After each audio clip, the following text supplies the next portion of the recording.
Oh, gotta turn on the sound here. Gotta make sure y'all can hear my sultry tones.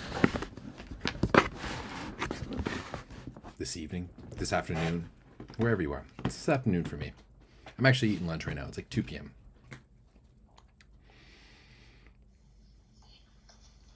Hey, what are you doing? What's up, bruh? Okay.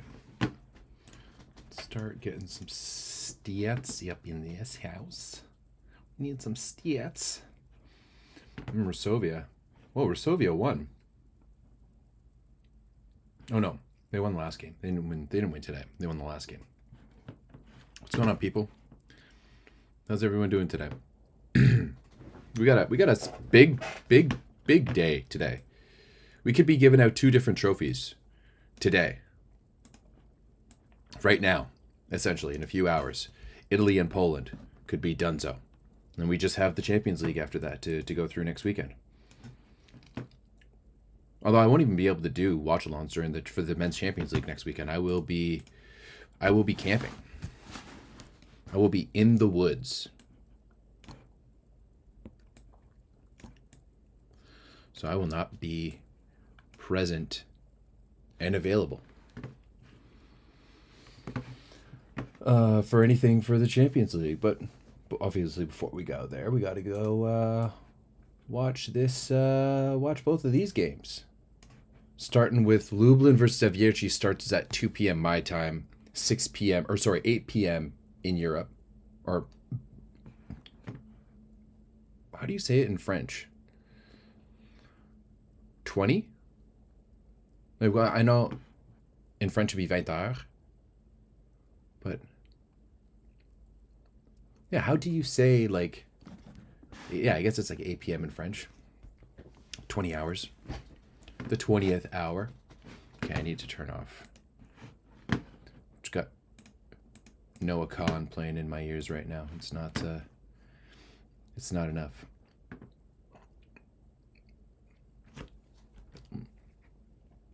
Yeah.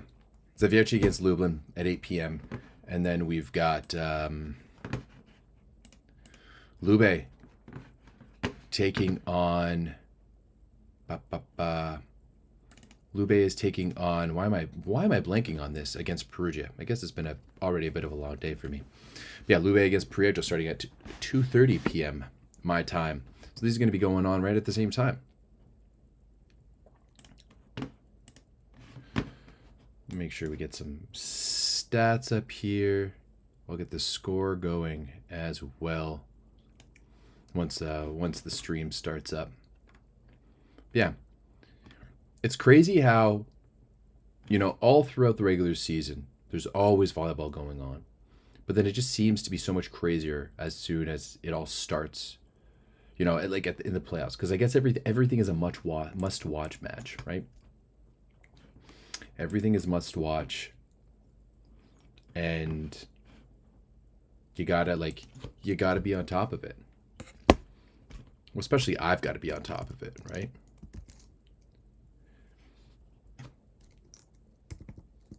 Otherwise, when I talk shit, then people could just call me out. Ooh. Berlin is about to win the Bundesliga too. I wish I could be watching that, but I cannot be. I guess I could, but I just chose not to pay for the Bundesliga for DIN.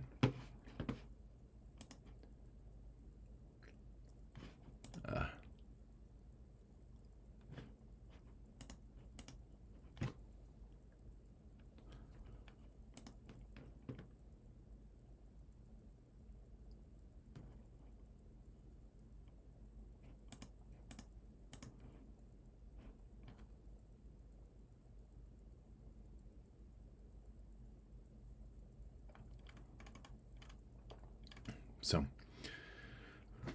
well,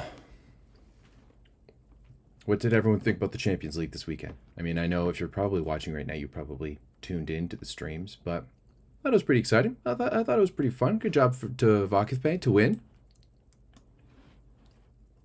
we gonna go live with these streams soon, or what's the deal here? What's the dealio?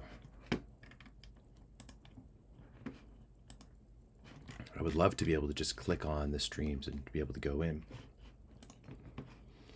Yeah, I honestly think both of these series are done. I really do. Like, it's like, Lube has been terrible on the road.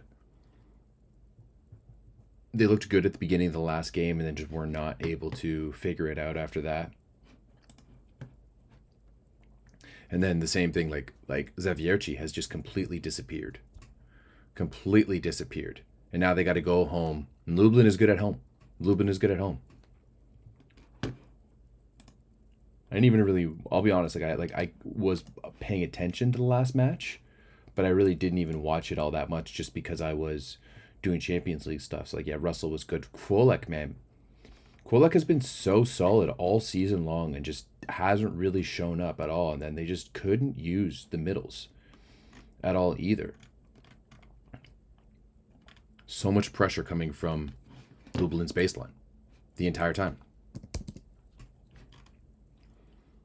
Okay, would love to get us going here.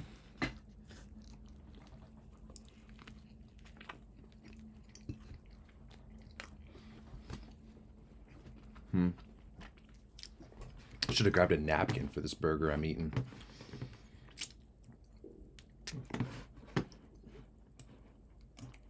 Make sure we get the stats ready, the live stats ready for the Lego volley matches as well.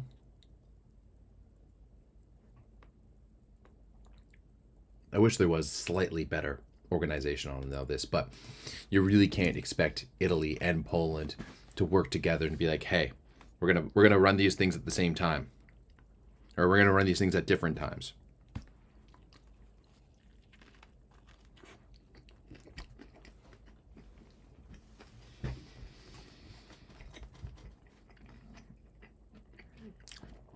Just not a reasonable ask.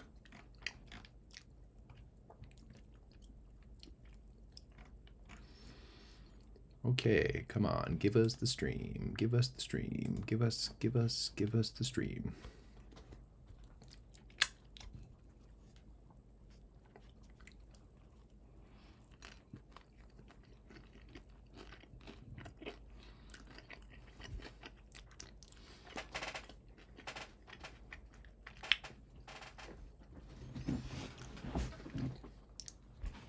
I'm currently eating a burger, a leftover burger.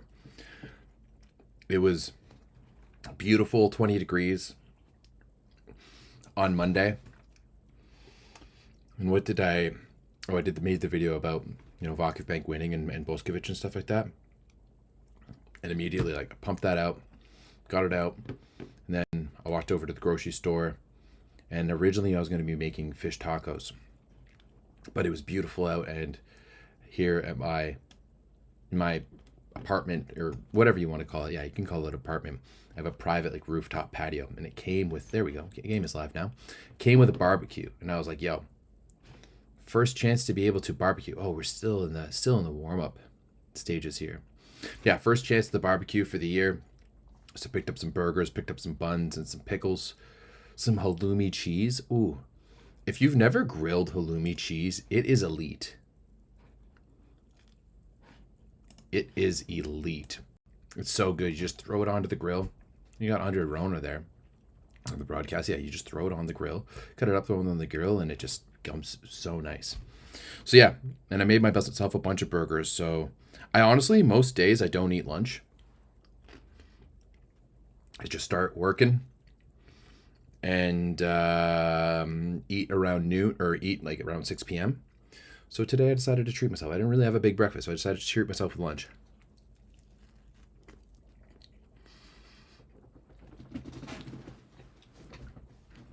I'm working on a couple of different videos right now that I want to be able to post, one tonight and then one for tomorrow morning. So my partner is going to be out basically all night, so I'm just going to spend the night working away. And yeah, that's why I'm allowing myself to have lunch right now.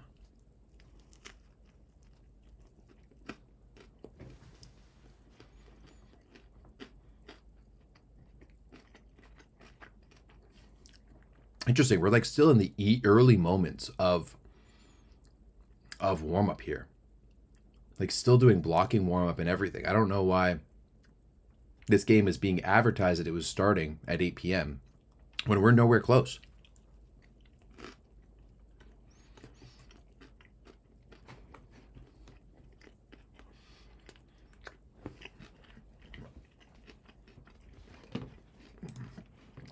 I have seen the UCLA touch call controversy, yes.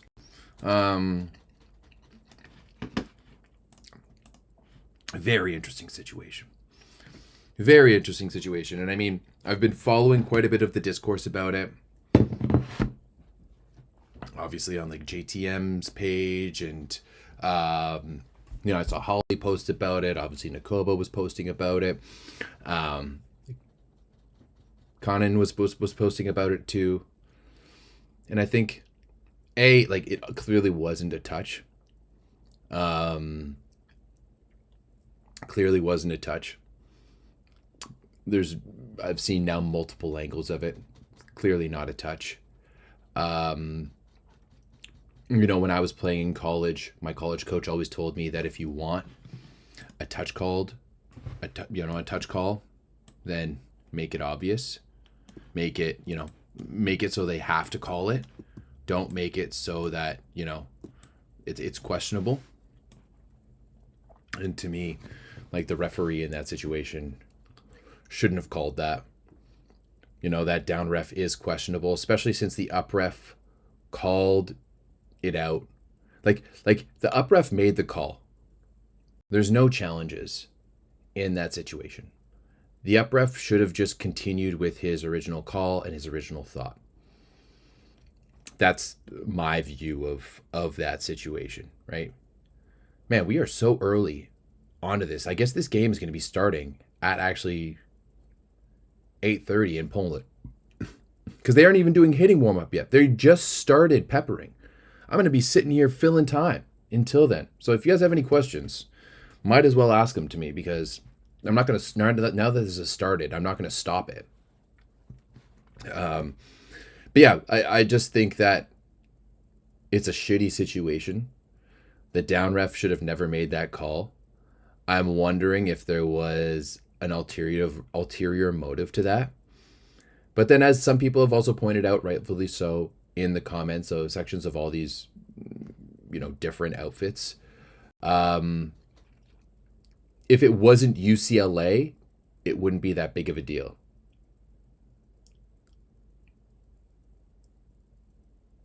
It wouldn't be a bigger deal if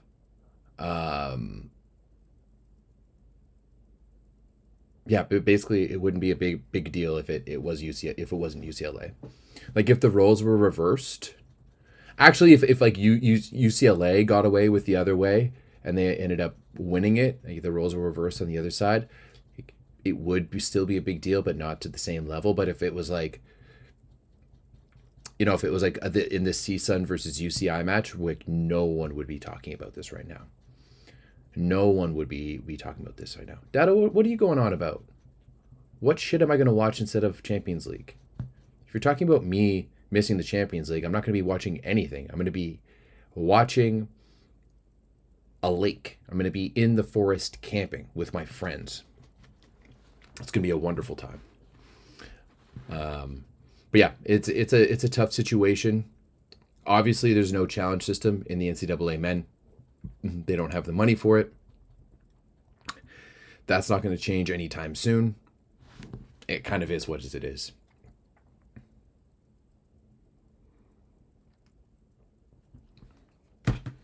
But yeah, if UCLA wasn't UCLA, they wouldn't have legs to stand on, and you wouldn't have it was like the president of UCLA athletics writing to the NCAA.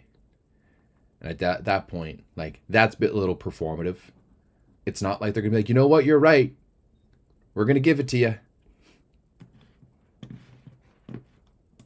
What, Dado? You're questioning me, a guy who runs a channel called Volleyball Source, about why I'm not watching Bayern Paris, PSG. I haven't watched Champions League soccer or football or whatever you guys want to call it in years.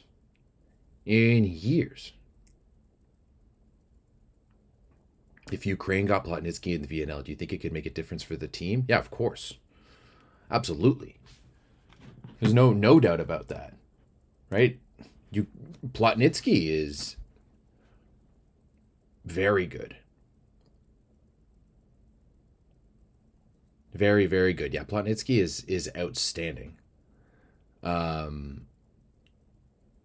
Yeah, he's definitely gonna make it. Like who is it? Like they had Kovalev on the left side and Tupci on the right. So if you have Kovalev and Plotnitsky and Tupci and Semeniuk down the middle, that's gonna be a dangerous team to play against. That'll be a tough team to play against.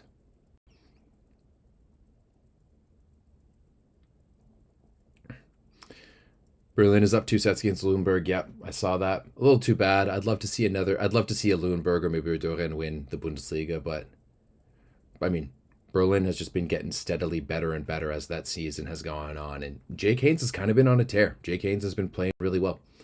You think Basilio will get a call up for the national team after this season? I don't think, not for he won't play VNL or anything like that. Hell no.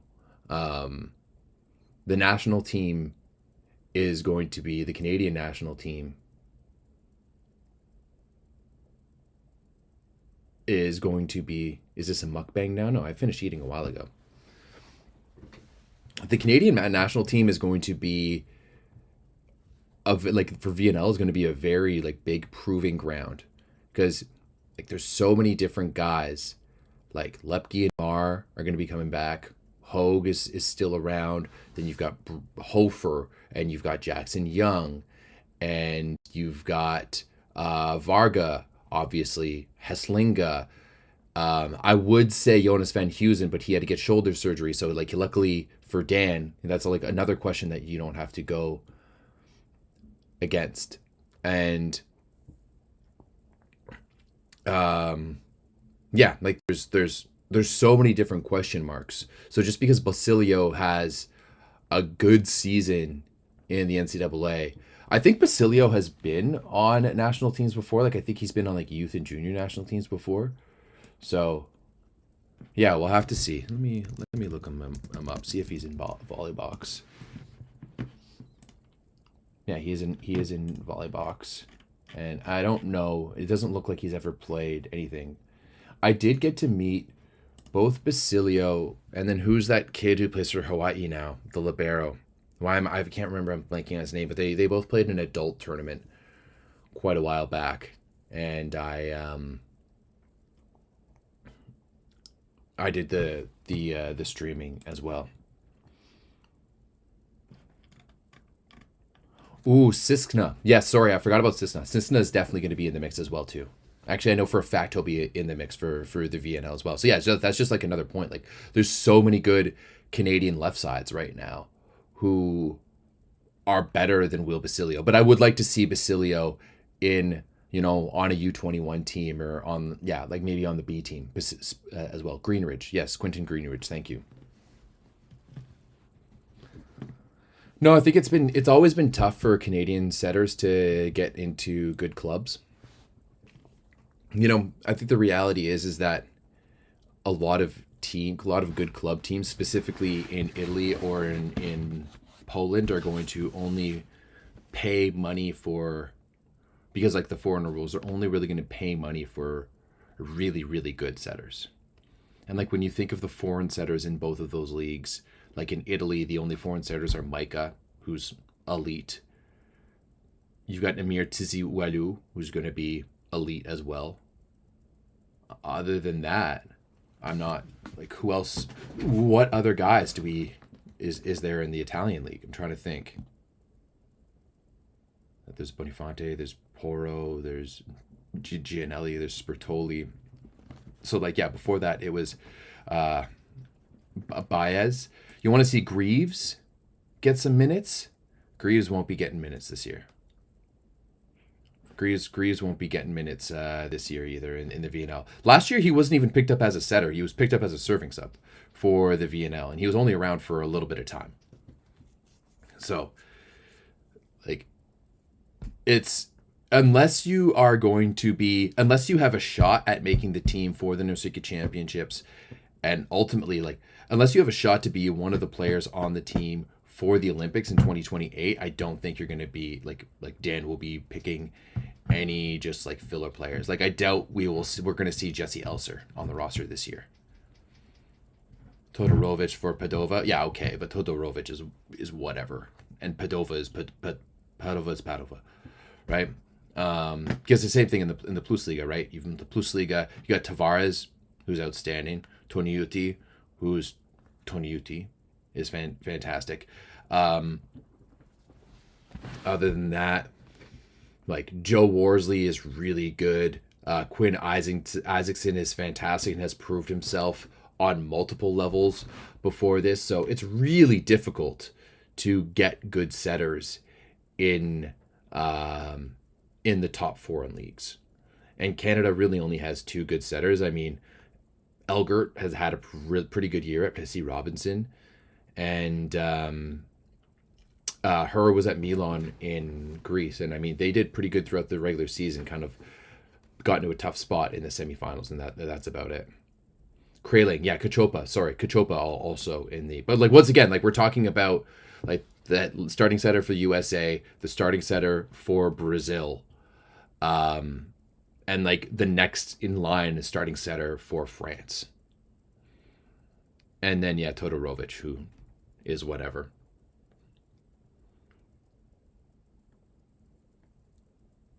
What do I think Lube needs to do to have any chance of getting back into the game? Lube needs to serve lights out. Lube needs to serve lights out and break one of the 2 left side players.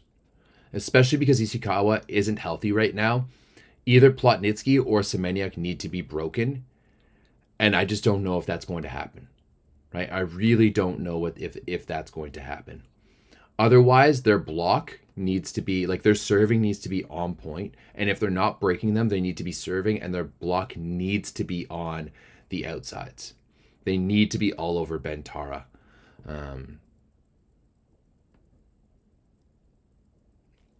I don't know if Perugia is necessarily the best team in the world.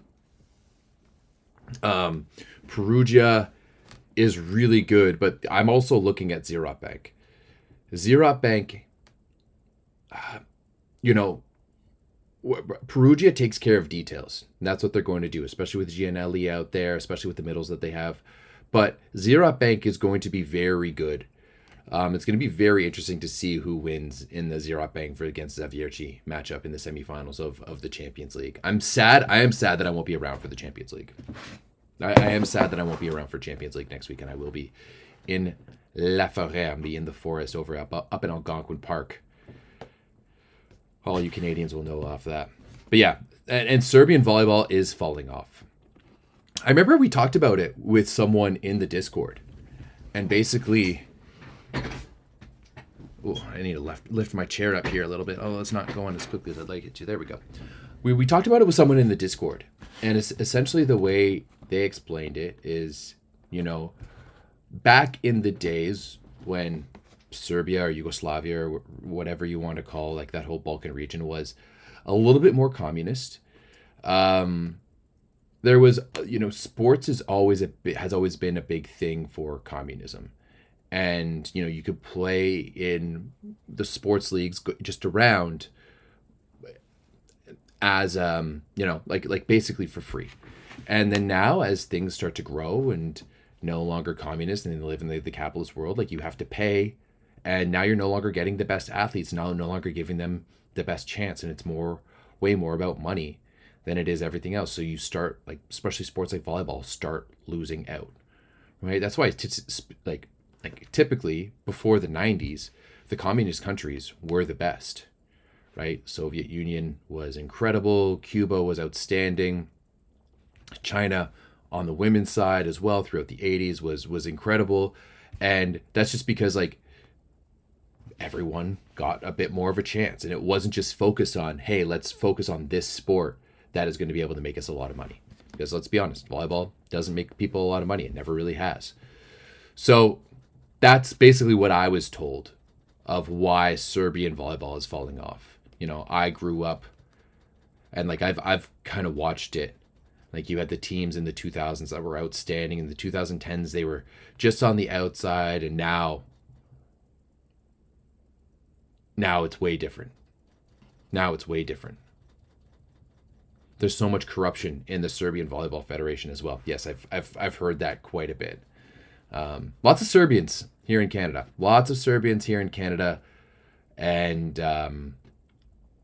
yeah, lots of Serbians here in Canada. So we hear about it quite a bit. Sorry, quite a bit. My bad. I apologize. Even in basketball. Yeah.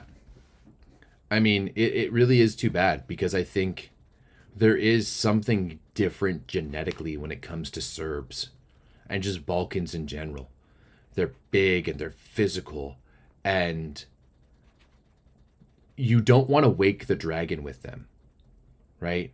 They can kind of fall asleep sometimes, but once they're awake and they go, they fight and they fight. And that's what we still see that. We still see these flashes of old Serbia with the Serbian national team, like them 3-donging Brazil at the World Championships, the way that they were able to push and make it to the Olympics in 2024.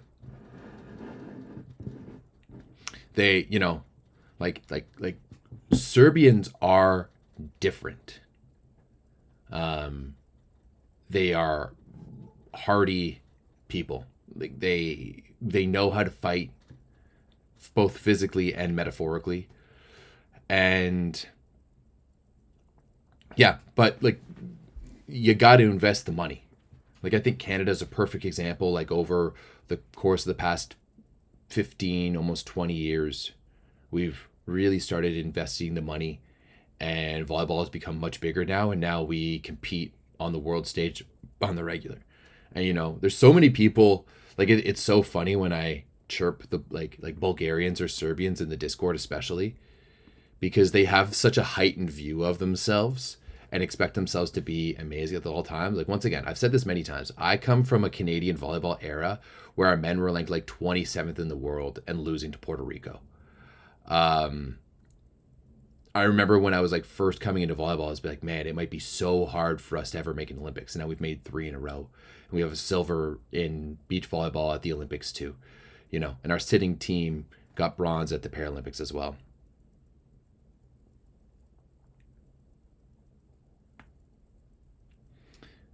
Yeah. I mean, you're fully right. Like Serbia just goes with these old guys all of the time. They keep on going with the oldest guys, like the Djokovic's and the Todorovich's and all of these guys. There's just no young, exciting players coming out of Serbia at all.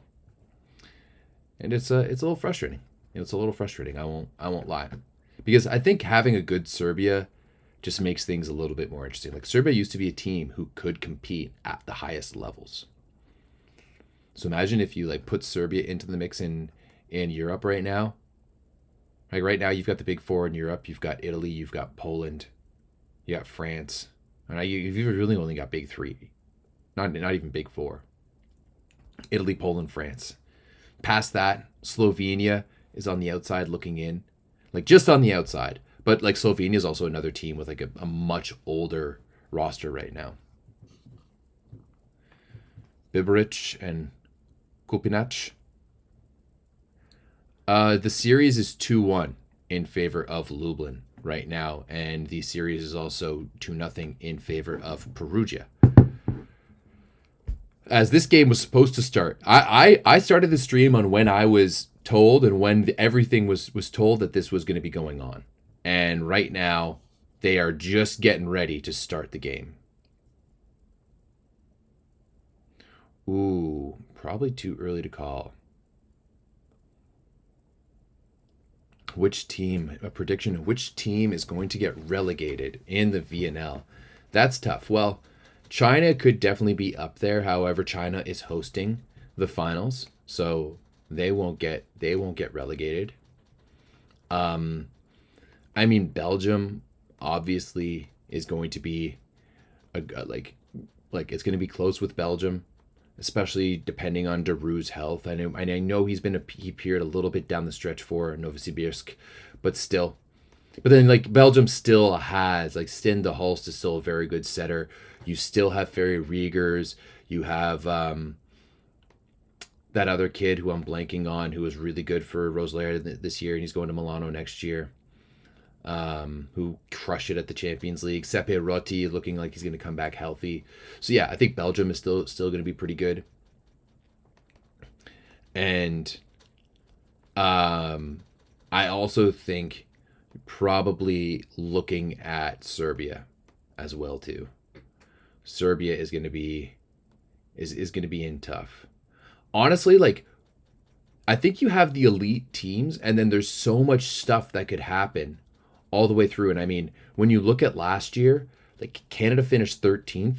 If we had won one more match, we would have gone to like if we had been able to get one more big win, we would have gone to the finals. So between like 6 and like 14, 15, 16, it's really, really tough. Really, really tough. Like Iran is also a good team. I think it's going to be really tough for them this year, given that everything is going on in the country. It's either going to go two ways. One, they're either going to be outstanding, or two, it's like they're either going to be terrible because, and like understandably so, or it's going to galvanize them to be even better. So there's going to be those two options. But yeah, like it's going to be tough. Like last year was pretty obvious. Last year was pretty obvious that that Netherlands was going to get relegated. It was pretty obvious. If Serbia gets relegated, we don't deserve to play international volleyball anymore. I mean, I wouldn't go as far to say that. Today is a day I wish I could get my third screen working. I don't know why I can't, but today is a day I wish I could get my third screen working. Oh, I guess I could put one of the games on this screen. Yeah. We'll move this over here.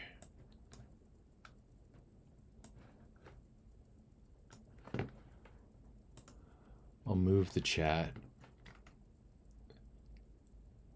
Yeah, that's the thing, is like when you're looking at who's actually going to win the Champions League this year, it's really going to come down to who's bringing the most veteran team.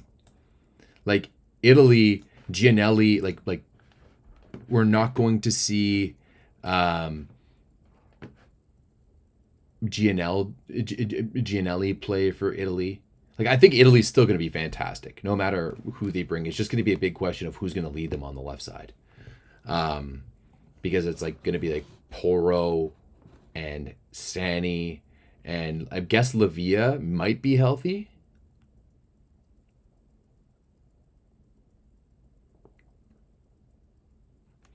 The matches are live on VBTV. I think the U.S. is relatively weak, but also it sounds like we're going to have some of those guys, because it sounds like Matt Anderson is going to be back playing. I wouldn't be surprised if we see like TJ DeFalco and Aaron Russell as well in the mix. So yeah, I think it might be a little different. We'll see now.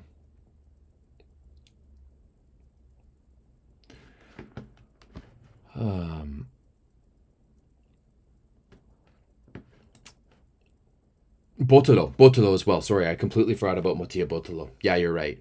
And I mean, they'll still have Rich Licky, and they'll still have Romano as well too. You're still gonna be solid down the middle. You're gonna have Porro and probably Bonifanti, like Porro and Spertoli, who are gonna be setting for them. You'll still have Lorenzano, and whoever else is gonna be the second libero might be interesting. But yeah, there's gonna be a lot of different options there. Predictions for 2028 outsides for Canada. I mean, I think I already told you. Mar, Lepke, Hofer, Young, Varga, Heslinga, Siskna. Those are 7 dudes there who have all had pretty good pro seasons. Yeah, I mean, Micheletto missing the VNL makes a lot of sense. Lavia as well too. He's definitely not 100% yet. So let's get Lavia back and healthy, especially for the Euros. Like the Euros are going to be so important because if you win Euros, you go to the Olympics. You qualify for the Olympics 2 years out, and you don't have to worry about qualifying via the World Championships next year. You don't have to worry about qualifying via the Olympic rankings. So yeah, winning your zone this summer is imperative. So damn important. So damn important. Man, the broadcast, like the Poland game was supposed to start an hour before, or sorry, half an hour before, and the Italian game is going to start first. The Italian game is going to start first. I honestly don't disagree with you with Lorenzano's like attitude problems. I've seen it firsthand. I really have. I've really seen it firsthand. And I really rate Domenico Pace as well. He is fantastic. Didn't Vargas say he's not going to play for the national team and focus on his studies? I haven't heard that. Maybe you might have heard that a little bit more if you're in the States. I'd love to see like that quote somewhere or having it posted. I think it's going to be too bad if he does. Ooh, and already having tickets for Bulgaria, Poland is going to be sick. I think I will say, I haven't done my preview on Bulgaria yet. Obviously, I will soon. But I do think it's going to be a more difficult year for Bulgaria. Right? Bulgaria was a team that struggled throughout the VNL. They weren't fantastic. And they took a big step going up to the World Championships. Like, do not get me wrong. They took a big step. But, everyone is aware of Alex and Moni now. Everyone is aware of them. And people are going to show up with their best against them. People are going to show up with the best against them. So it's all about the rest of the team. The Antonovs and the Asparuhovs. And I'm pretty sure I saw Dimitar Dimitrov, who's going to be on that roster as well, too, this year. So, yeah, it's going to make a big difference. It's going to make a big difference for them. Loretti is sick. I really love Loretti, too. I love that he's going to Perugia next year. I think that's awesome. Trentino managed to injure a shit ton of their players this season. I mean, like Lavia got injured with the national team, and from what I hear from Micheletto, it's all about a fracture in his lower back. So that's just overuse. That's just the volleyball calendar going all the time, and him being one of the best players in the world who has to play deep into every single tournament. So I don't know if we can blame that on Trentino all that much.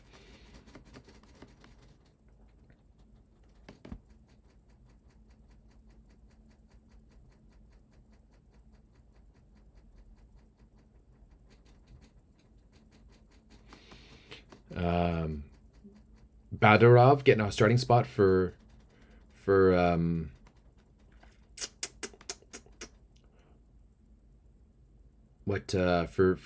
Bulgaria? I'm pretty sure Loretti to Perugia is confirmed. As far as I understand from the Discord, it is confirmed. All right, well, we're getting some starting lineups there. Lublin is still starting with Malinovsky. Still haven't seen all much of Kevin Sasek, but Malinovsky has been good. Lube has started with their regular guys is out there as well too.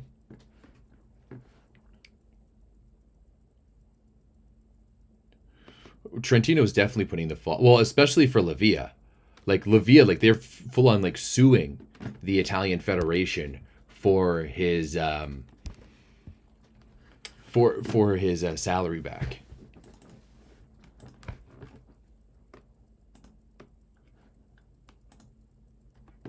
Okay, that is going to be the Poland game score.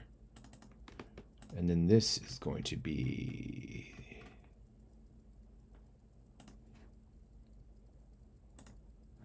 No, that's not what I want. VBTV, don't sue me. I'm fixing it right now.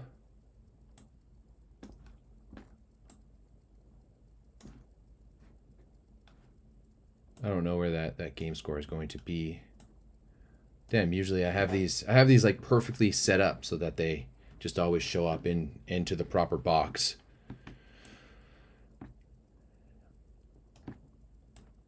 So just so we can have some live scores on the screen there.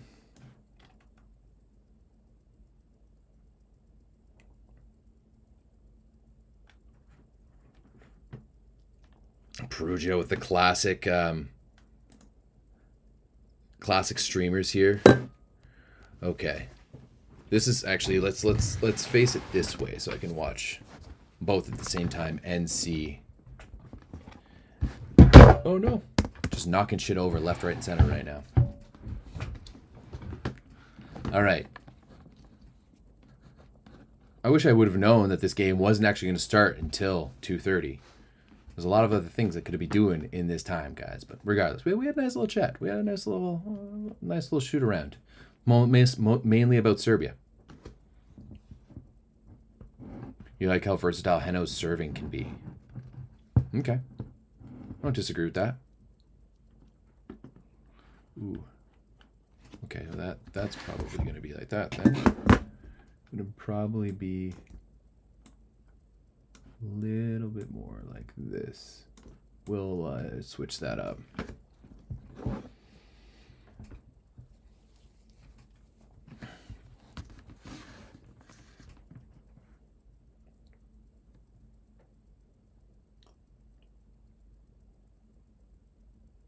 I wonder how Zerat entirely focusing on Zawiercie for 2 weeks. They only made 3 days off after winning the Effeler.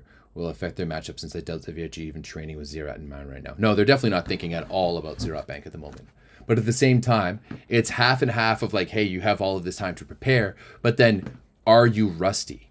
Like Scandici could have used a little bit of competition and be still being in you know, having played when they were up against when they were up against Zashibashi in their semifinal. Right, that's going to be a long time without meaningful competition for Zerat Bank. A long time. Holy crap, can we get these games started? Someone, please, start the game.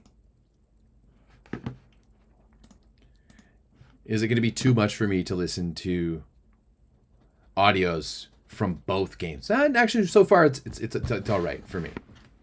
So far, it's all right. So far, it's okay. I will not show the game. Hopbank. Friendly matches don't count.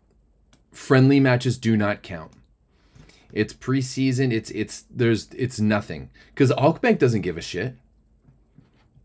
Hawkbank doesn't care. All right. And it looks like the Italian game is going to start a little before, which is funny.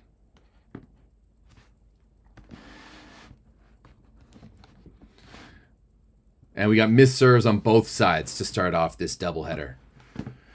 I don't know how, honestly, I'm not entirely sure how I'm going to be able to do this. This is going to be a lot of volleyball to watch.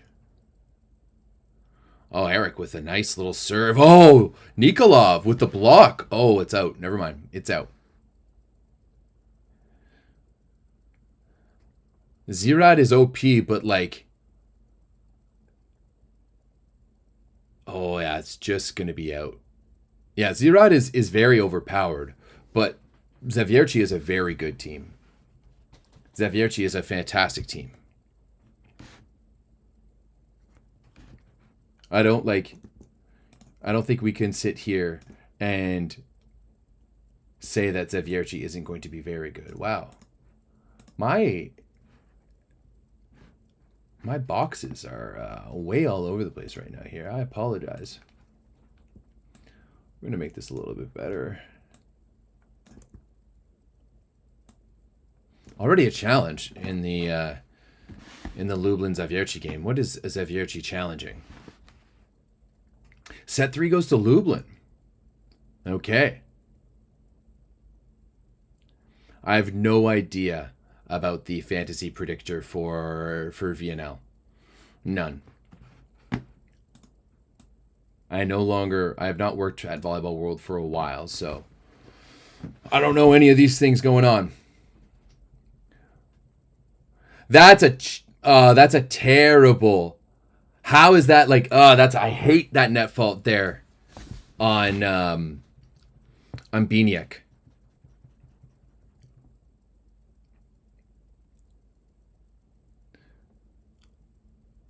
Oh, good run to Biniak early on. Now Biniak was not that involved, so if they can get him involved early, that's a good sign for Zawiercie. I know that Italy is announcing their full VNL roster, the 30-man roster, on the 13th. So I'm wondering if that's the date for when all teams are going to need to announce. Good pass there by Young. Oh, Leon gets slammed by Bovanj. This is a strong start here for Zawiercie. A very strong start here for Zawiercie.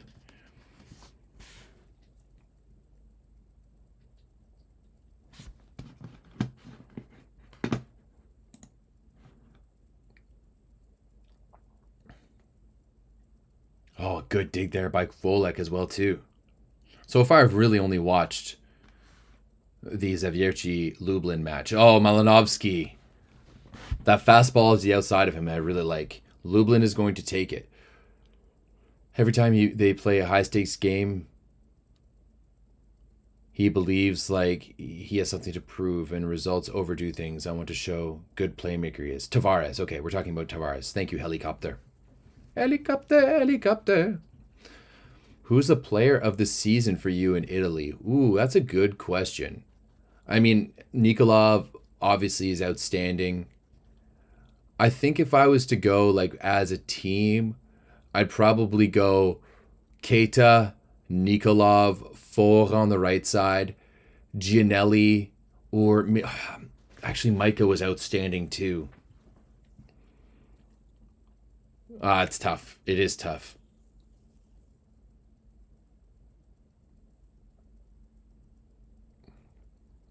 Roti is going to be a good pick for the fantasy for sure. I think he's a guy who's going to score. If he gets a lot of playing time, he's gonna score a lot of points. Yeah, I mean it's hard. It's hard to go against Keita, but it's also hard to go against Nikolov as well too. Nikolov led the league in scoring. Ooh, Lepke getting aced there. Lepke getting aced and Jackson Young getting shithoused. Back to back. That's just the double whammy for a Canadian like me. Perugia already with that lead. Lube not happy with that double contact there. Oh, another good serve. Man, Zawiercie is really coming out strong here. Oh, no. That was really a miscue with Russell in the back row. Tallis with a huge dig. Tallis keeping Lublin alive on that one. Do I see Tavares ever leaving Zawiercie? Right now, no. Right now, no. I mean, he's really grown with them. I mean, I doubt Riegers is going to be expensive. Riegers is going to be expensive for sure. How could he not be? Oh, I love that set to Soleil. Okay. Volek is passing better. Biniak slowed down there. Malinovsky going to go off the hands. Now Bovanj on the right. Malinovsky run Leon on the right. Instead, they go to Young. He's slowed down.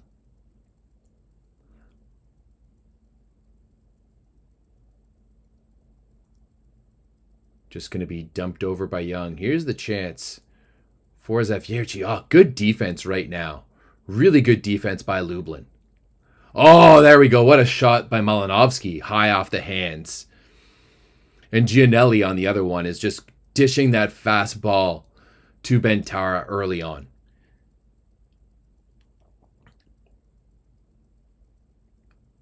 And like Podlaskinen is jumping so late there with the Perugia middles. So late with the Perugia middles.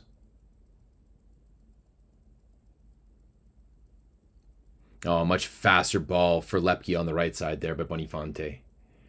Gianelli, Darlin, Nikolov, Efe. You can't in good conscience tell me that Mandaracha deserves it over Nikolov and Keita.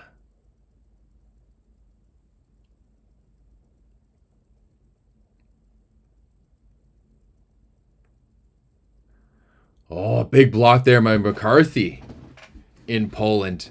And both the teams in the Polish match are trying to establish their middles early, just as I saw Nikolov crush a ball across court. Do we think we're going to see a team as stacked as Zerot anytime soon in terms of just outside caliber? I don't know. I don't think so. Like Klevno, Fornal, and Nemir is pretty much as good as you're going to get it. Oh, Tallis. Getting the block on Glatter and Young. Wow, it was like a 6-3 or like a 5-3 start for Zawiercie, but Lublin has really bounced back nicely. Really bounced back nicely. And the same thing in Italy now, too. Lube has taken the lead in Italy as well.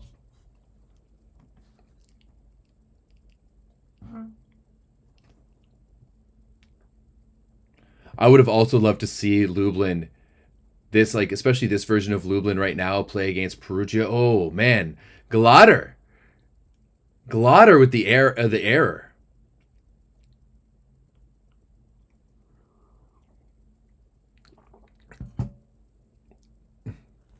Okay. Such good defense right now by Lube. Oh, that's a good recycle. They get it back in system a little bit. Kalachi's going to pick that one up now. Oh, Semeniuk. Semeniuk's so steady, man. He's so steady. And that block from Lublin. The block from Lublin has just been all over. As a P2, yes, I'd rather have Keita or FA over Keita. But if you're giving me an all-star team to pick the top 7 players and the top 2 outsides, I'm going to pick like Keita and Nikolov. Yes, they were both, like, they both are essentially like very similar types of players.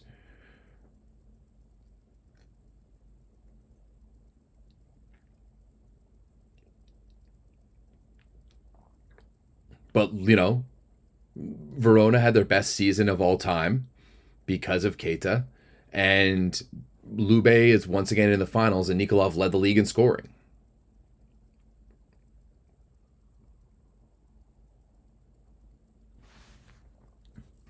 Like, if I was making a team, I would want FA as my P2. Having FA as a P2 with either Keita or Nikolov is filthy. You're going to need a good libero in that situation for sure, but like that is a filthy lineup. But once again, if I'm making a team of the year, as good as FA was this year, like he's definitely the first guy off the bench. But if I'm making a team of the year, I'm going Keita and Nikolov. Oh my goodness, what a dribbler there by Semeniuk. More defense. Oh, there's a really good defensive play there by Kamenda. Young made the right play there. Actually, maybe he could have set that ball. But Zawiercie was all over him.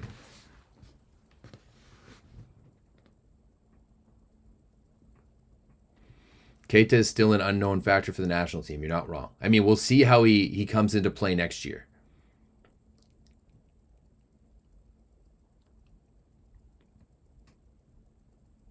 Oh, Gianelli. I love that fast set. I know it didn't work, but I loved that fast set outside to Plotnitsky.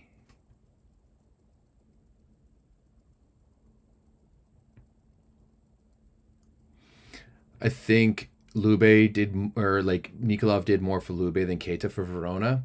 I can agree and disagree with that. I think that Keita actually did quite a bit for Verona. Like, Keita is less of a defensive liability and is better on defense than Nikolov is. I'll say that. How do I get to see 2 matches at once? I just have 2 different VBTV windows open, and I have one playing on my laptop and another playing on another screen at the moment.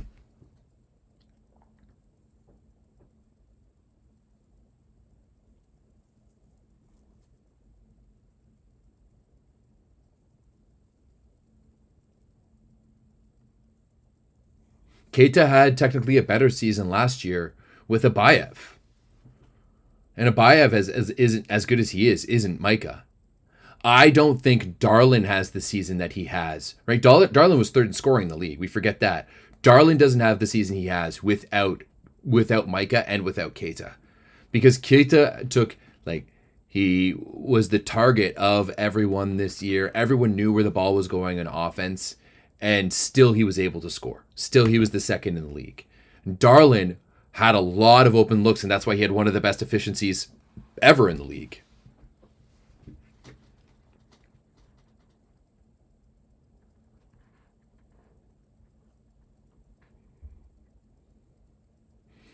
Oh, Glader. And just like that, Zawiercie's coming back. Right now, it does seem like Perugia has all of the control in their game.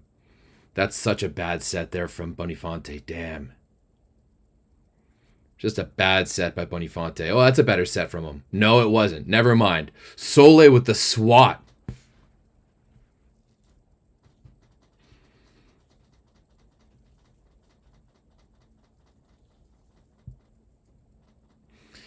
A lot of reasons that Keita's numbers went down is he completely injured himself in the semifinals. But I do agree that like FA is a better all-around player. Like if I had to pick one player to build a team around right now between FA and Keita, I would pick FA.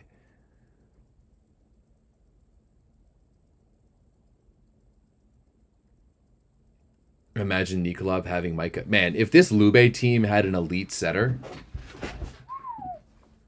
it would be over.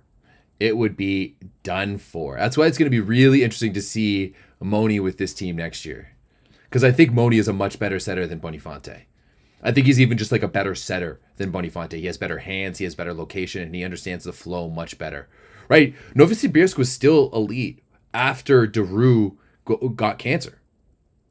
Like Novo was still elite and still pushed Zenit Kazan to 5 in their series without arguably their best player. And I do think a lot of that is because of how Moni plays the game. So yeah, this next season is going to be very interesting for this Lube team. I do think though that Nikolov would have less points this year if he didn't have Bonifonte, because especially if he was with Micah. Like Botulo and like the middles and Botulo and Lepke would all be in the mix offensively way more.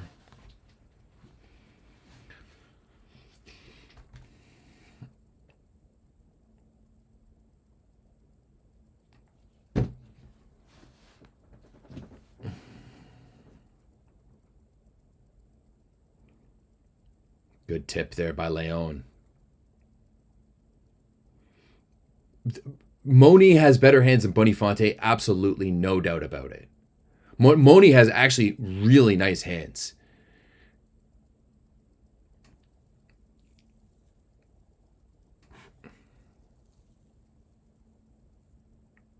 Oh, that set by Gianelli to Bentara is just filthy. They're all like Lublin right now is all over Zawiercie's middles as well too. Yeah, Moni definitely has better hands than Bonifonte.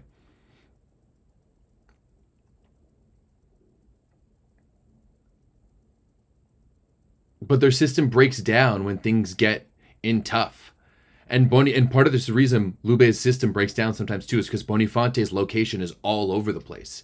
We don't see those same issues with Moni. Oh, Tavares with the fastball shut down by Malinovsky. Bentara is just using that block like a dirty napkin. All day.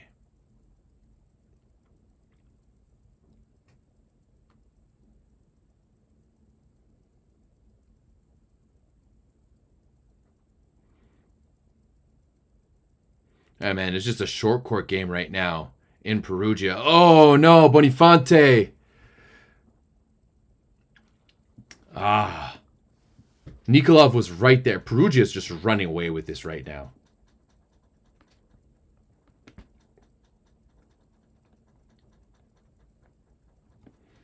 Nikolov was right there. Bonifonte was all over the place. Once again, like Perugia takes care of details. Someone in the chat is talking about how their out of system is always on point. Perugia takes care of details. Championship teams take care of details. Perugia, Conegliano, Italy, France when they're good too. These teams take care of details. The reason why Japan has been so good in the past little bit is because they take care of details and they use that to run their speed. Taking care of the details is going to make sure you take care of the majority of the plays.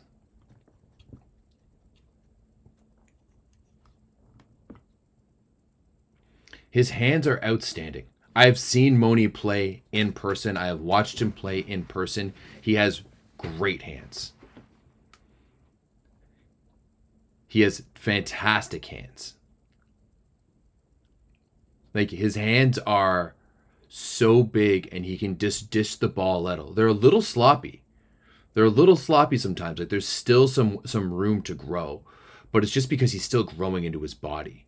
Bonifonte kind of has rocks for hands. And he just chucks it in there.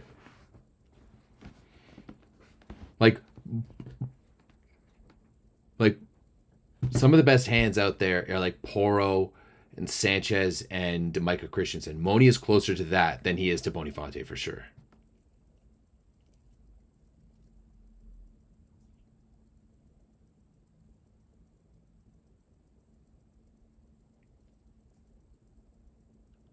Oh, Russell's over on that one.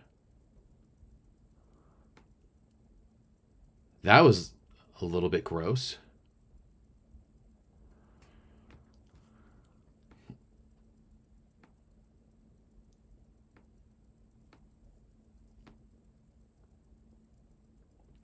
Ooh, that ball was in Italy.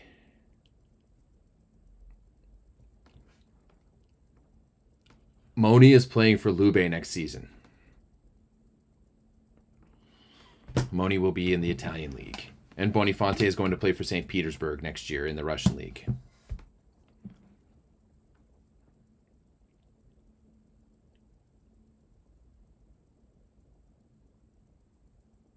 Oh, no, that's actually clean. That's clean there in Poland. Kwolek touched that ball just as it was still on his side. If Perugia wins, yes, they've swept the playoffs. I mean, they had to play Monza in the first round. That's going to be a win. They had to play an FA-less Piacenza in the second round. That's basically a win. And this matchup against Perugia against this Lube team does not work well.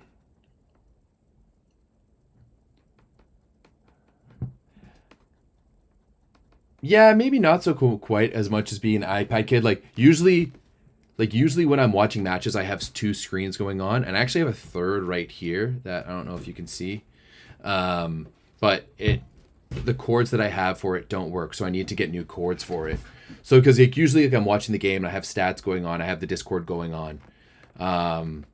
But right now I've just got the two, like one on my laptop, one. And technically I have a third screen going on with Streamlabs. Oh, Glatter crushing that ball. Zawiercie's taking the lead back in this one. Things are like moving all around. Zawiercie's got the lead back now. Like Lube is pulling closer to Perugia at the same time.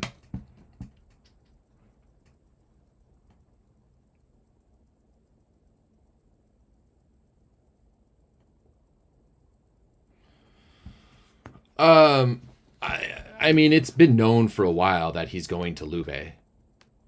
So that may have been an older video from Moni, because I think I remember seeing that too.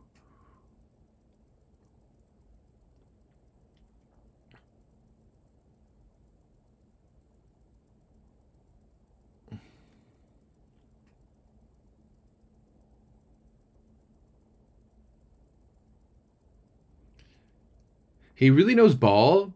I'll say this. I really like volleyball analytics and what he does over there. Like I watch his channel all the time. This is not me hating, but he's not as in like ingrained. Like it was a surprise to me. Like last year he was going to games as fans instead of like as like with a media pass. And I was like, whoa, bro, like you should be going to games as media, not as a fan. Oh. Lube is just doing everything they can right now, and whenever they're getting into like break point situations, it just kind of seems to slip away from them. But yeah, we've known for a long time that Moni is going to Lube. This isn't this isn't anything like new or outstanding. There was also that April Fool's joke from a Brazilian team that Moni was going to be going to Brazil.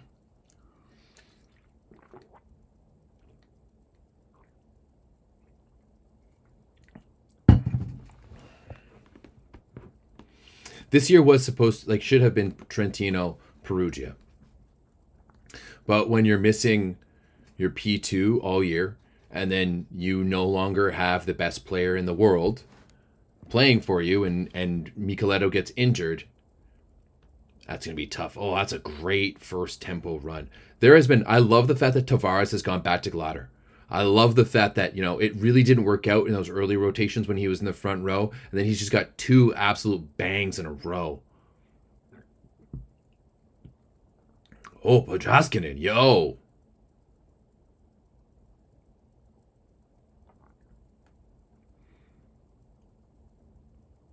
The Serbian getting the slam on Russo.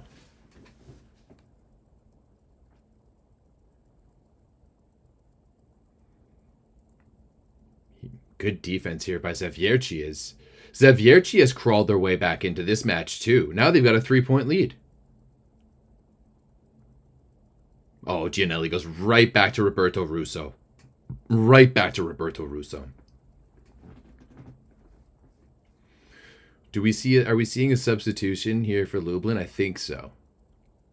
Oh no, it's going to be a timeout.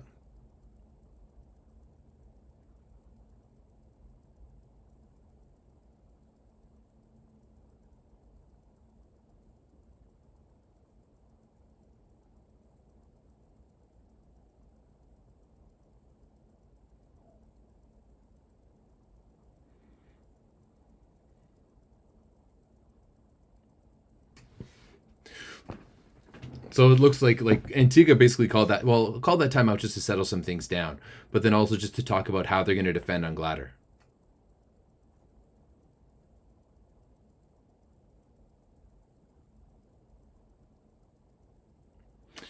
What do you mean he wasn't removed by their federation? From what we've heard, like Ole has been on the record saying that he's going back to Ukraine. Not back to Ukraine in general, but going to be playing for the national team again.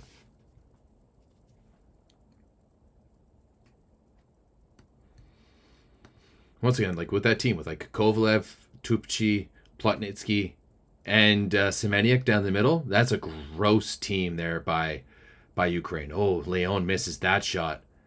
Just as Botolo squeaks one through down in Italy. Crazy. Never mind. Leon got Biniak. Leon got Biniak on the finger. So that one's actually going to be in favor of Lublin.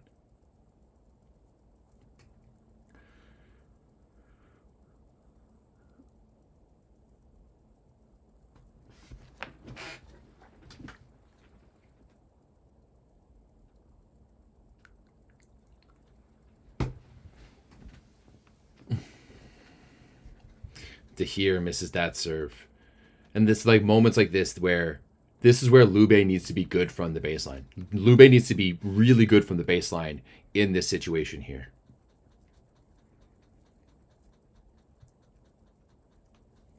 Ooh, Gianelli now at the baseline too. So you're going to have Bentara in the front row to be able to close out this first set. Oh, Bovan, yo. Bovan's just crushing that ball.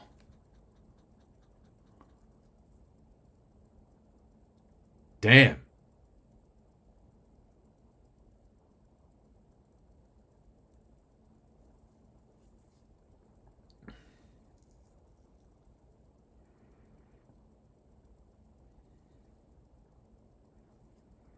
It's a good swing by Nikolov as well.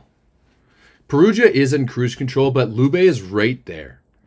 Lube is right on their tails. So if they can start bumping them a little bit, that'll open some things up.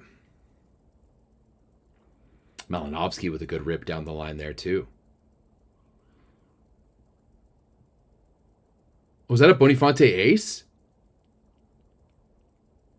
It was on Kalachi too. Damn. Wow, and a Leones. Woo! Got spiciness going on in both of these first sets. Bonifonte with another really good serve. Bonifonte is actually a better server than he is a setter. Oh, Botolo getting the touch. Botolo getting the touch. Sole saying no. Looks like Perugia is going to be challenging that, but otherwise it's going to be advantage Lube. Berlin is the champion, eh? Ah, that sucks. I mean, congrats, Berlin. I do think that, Berlin is outstanding. I didn't see the game, obviously, but Jay Kane should probably be the MVP. Oh, no touch. No touch there by Botolo. So Perugia is going to now have that advantage. Damn, this is close, close, close. Both of these matches are close right now.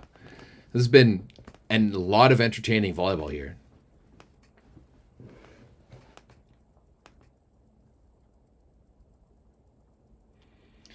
Appreciate you being here over watching PSG versus Bayern. I know that's a big matchup right now as well too. If there wasn't volleyball on right now, I'd be watching PSG versus Bayern. I'd be at my friend Will's house, and we'd both have our laptops out, doing a little bit of work, and we'd watch PSG versus Bayern while drinking a few beers.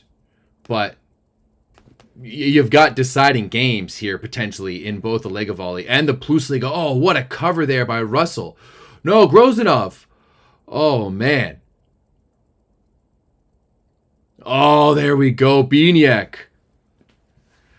That's crazy. I don't know what Antigua's going to be challenging here. But this is just some really good ball on both sides of the net. And look at that. Botolo with the serve. I said Lube needed to get their serves in and really put that pressure on after 20. They did a really good job. It was 17-12 at one point. Lube did such a good job to be able to get back into that match, stay relevant once again. And then if you want to win games, you need to put pressure on from the baseline after 20. Oh, Bovanj is on the net too. This is going to go from a 23-20 game in Lublin to being a 22-21 game. Wow. This is pretty exciting shit, guys. I won't lie. This is some pretty exciting stuff right now.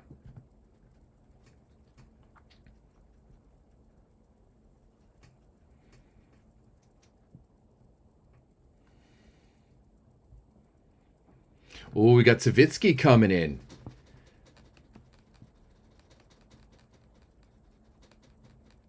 We got Civitanova coming in to serve for Lublin, and then we've got Botolo serving for Lube. 4-set point. Oh, Soleil gets them out of that jam, and Civitanova gets the ace. Was it an ace? Or how did they score? I don't need to see Winiarski. Show me the play. Plus Liga, you can't boast about having the best broadcast and then not show me what just happened to tie up this game.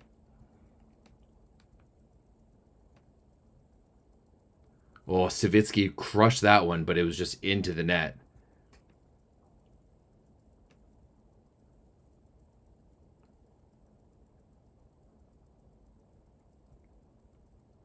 Oh yeah, Botolo in the pipe there too. Gianelli's saying he's getting it off that foot, though, so we'll see what's up. A nice little discussion there at the net as well.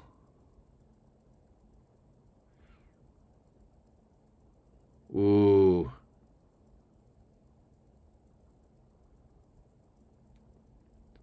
Malinovsky. We're all tied up in Lublin still. Lube could win the first two sets and Perugia could still win. Where do I pick all of my info, signatures, transfers?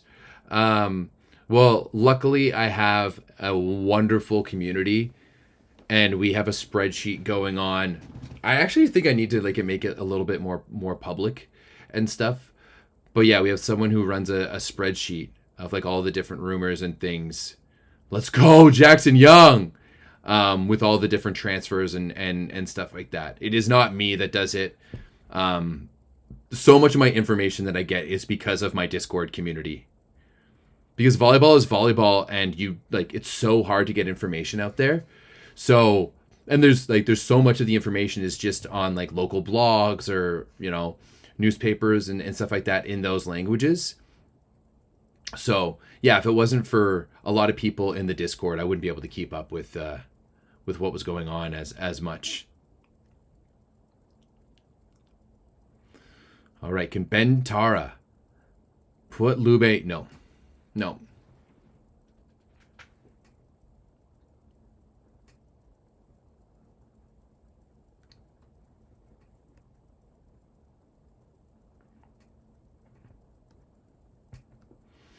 The Lublin faithful are standing back up after that serve is into the net.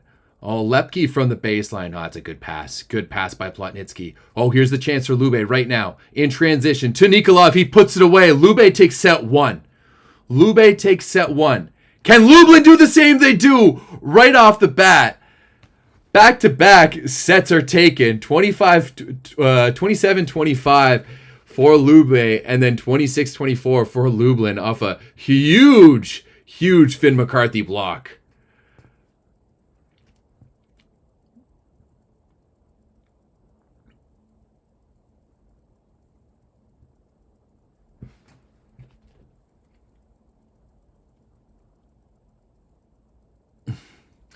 Wow, that was a bit of a banger.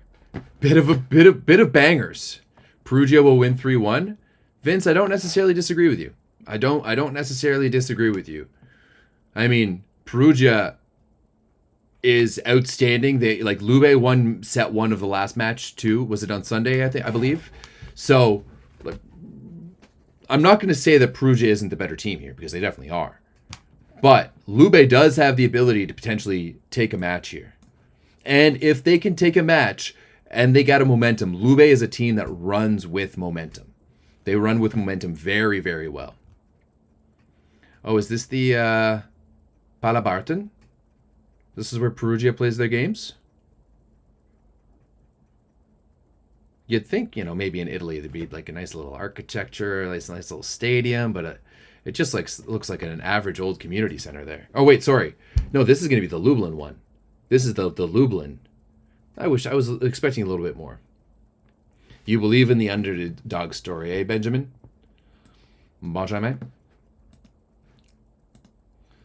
Okay. Set 1. Damn. Malinovsky, 13 points? Oh, no, shit. This is the last game. I was going to say, my bad. I got myself worked up there. It was you have 3 dudes scoring in the double digits? That math wasn't mathing, clearly. Okay, Leon had 6. He was 5 for 8. Not too bad. Malinovsky has 4. He was 4 for 12. You're giving Malinovsky 12 attempts? Jackson Young, same thing, 3 for 10. He's rocking a 10% efficiency. We're not great right now, but he's passing not too bad. But Leon is getting all of the targets. On the other side, you have Glader going 3 for 6 and Beniak going 1 for 3. That's not something I would have bet on in this game. The fact that Zawiercie's middles went 4 for 9 in the first set. Kvolek, 0 for 6, negative efficiency. Russell, 4 for 9. 3 for 10 for Bovanc. What has happened to the Zawiercie offense? Zawiercie was siding out at a 60-70% rate when they played Lube in the Champions League. And here they are with a 17% efficiency in set number 1. And then already, that's just such a quick turnaround. Once again, you can tell that the product in Poland is made for TV much more, because you still you had the pregame going on, they were talking about it, they're bringing up assets, stats on the TV, all of that stuff.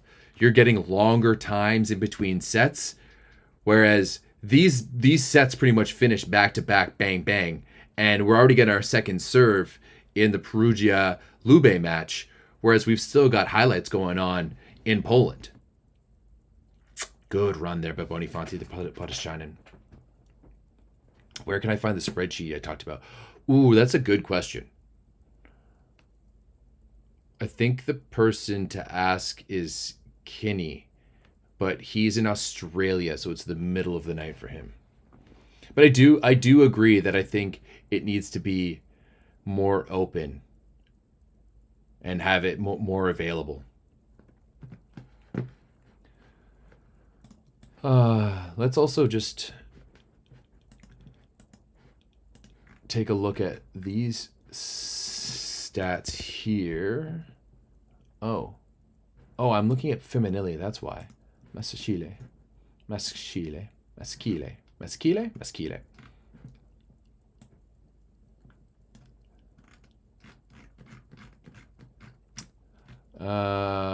15 kills, 14 for Perugia. 8 serving errors, 4 aces, 2 blocks, 15 kills for Lube. Lube did make one more error, though. That's a little sloppy in set number 1 when you look at it. Botolo leading the way. 3 aces. Obviously, like, it's a little tough to understand that he has 3 aces when you're watching, like, the way I am right now. But, man, that's crazy. It's a lot harder to follow the flow of the game, especially since I don't actually have all the stats in front of me consistently.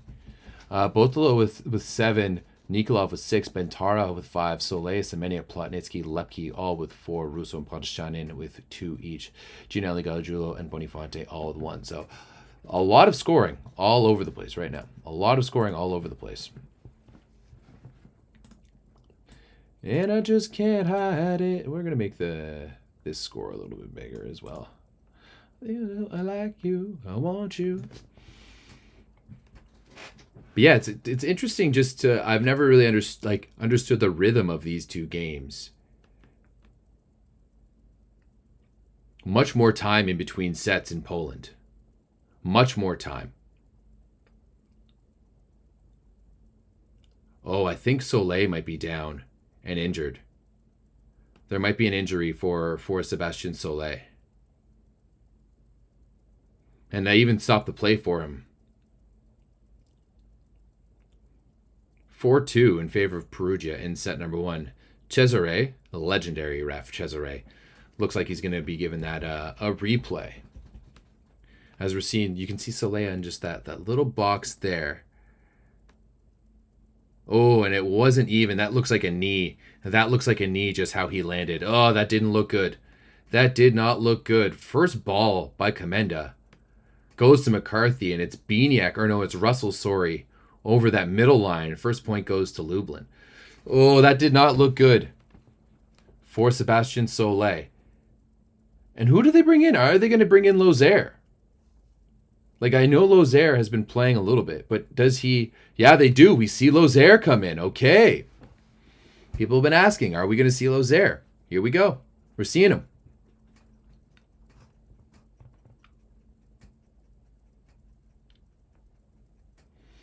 Yeah, Ember, I honestly don't mind that. I started that conversation by saying, like, you can tell that the streams in Poland are much more TV friendly. It's built around TV. I actually think, okay, hear me out here. I think you should have, for volleyball, we should be playing shorter sets. Best of 7 games to 15. Best of 7 games to 15. In between sets 1 and 2, you just have a short break, quick switch, get back on. In between sets 2 and 3, and then potentially 4 and 5 as well. You have a longer break. Kind of like between like a halftime in soccer, or like between periods in hockey. I think that's good. The fans, time to go get a drink, time to go to the bathroom. You know, maybe you can go to a bit of a panel in between, like talk a little bit in between. I think it'd be great. If volleyball was a product that suited TV better, that's what we would be doing. Oh, Bovanj. I don't think that was a block. I think that was right into the tape. As there was nobody home. Like, Leon was all the way across. I don't know what Leon was trying to block there. Yeah, that to me doesn't look like it touched Leon's hand at all. Yeah, another knee injury. Lasso was such a good pass there. Yeah, run Gargiulo. Run Gargiulo. Lube, if they can run the middle at the beginning of the set, establish that middle. Oh, Piniak. Oh, Gargiulo. He hopped with that first set and then went back up.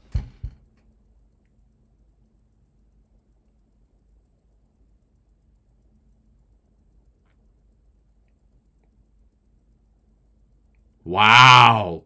Gargiulo misses it the first time, just barely gets his hands over on the second one on Lozère. I think volleyball needs more breaks, because the thing is though, if you're playing sets to 15, even if you go and like best of 5, even if you go to a 7 set match, you're going to be playing less points than a 5 setter. Because like 7 times 15 is like 105. Yeah, so to win 7 sets. In Italy, it's like 3.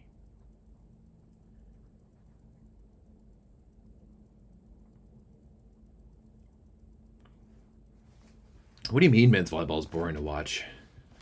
It's different than women's volleyball for sure. I agree that like in some respect, with like men's volleyball is just all about that first ball side out, right? It's all about who can hit the hardest, block the hardest, serve the hardest, all of those things. Women's volleyball tactically much more interesting, but they're just different brands of entertainment, if you ask me. You know, but oh, what a block there by McCarthy. Like, especially with the way both of these games have been going and how entertaining they've been going, you can't tell me that this is boring. Like, these games have been outstanding. Oh, Kvolek, what a swing. There's just so many guys camped in the middle right there for Lublin, and he's still able to put it away.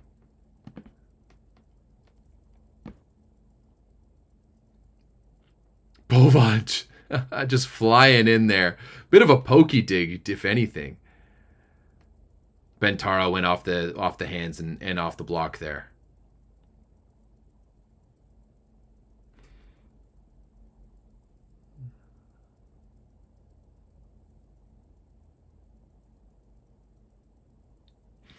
That's the thing. I think at some points, like, women's volleyball devolves more than men's volleyball right now. Because women's volleyball, especially on the better teams, it's like, hey, I have like you can't tell me that Vakif Bank was running like a really exceptionally complicated offense this past weekend. It was just, let's jack the high ball as high up as possible for Markova and for Boskovic.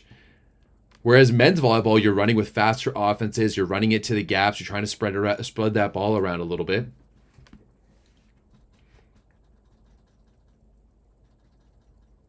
Nikolov out of system, man, is so good.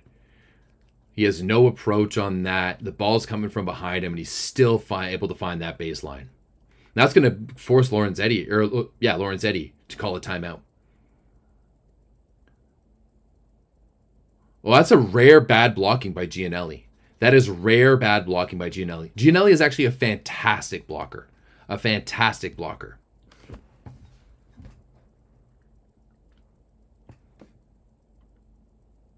Oh, Kvolek. Kvolek sneaking that one down the line.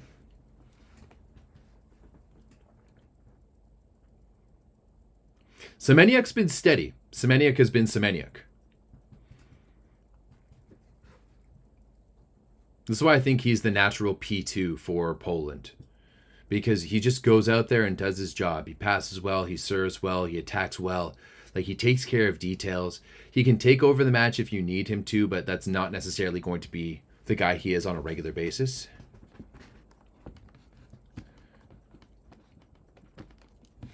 I'll say this. I don't think you're a true volleyball fan if you don't appreciate both men's and women's volleyball for the differences that they are. Oh, there we go. In transition to Finn McCarthy. In transit, like, love that. Like, Glader was nowhere on that. Nowhere to be seen. Woo! Bonifonte getting the isolation there for put shot in too. Oh, Jackson with a good touch, but Bovanj bringing the heat.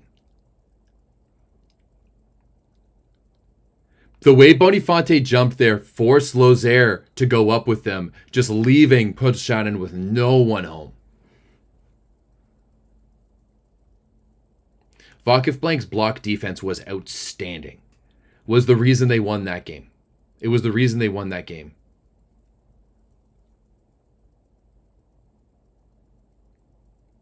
Oh. Plotnitsky with a two-hand throw. But it's just incredible. Like, you're talking about Markova in the fifth set of that game. And I don't want to talk about too much about the Champions League finals. Like, I've talked a lot about it. You can watch my video on my channel if you want to, if you want to see about it. But Markova wasn't really rolling that much in sets 2 or 3 and 4. She was good in sets 1 and 2. And then, like Boskovic had 23 points in sets 3 and 4.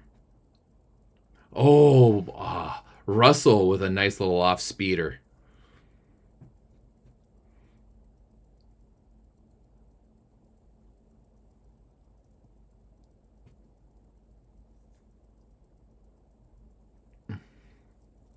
Lots of middle volume right now. Pushchanin has 4 kills so far in this first set for Lube. That's really good. Right? If they can establish that middle early, if they've got the lead here early by working with the middles, that puts Lube in a fantastic spot. Oh, Bovan just saw his life flash before his eyes with Leon there, crushing it down the line. I don't know, Daniel, if that kind of two-handed throw. I really don't know what these rules are going to look like come VNL. I'm very interested to see what that looks like. Ooh, Aaron Russell. I'm so much more reactionary right now because I'm just catching like the little bits. Headhunting Nikolov. Going after Gianelli. I love how Gianelli immediately waved off Nikolov. And was just like, don't come over here.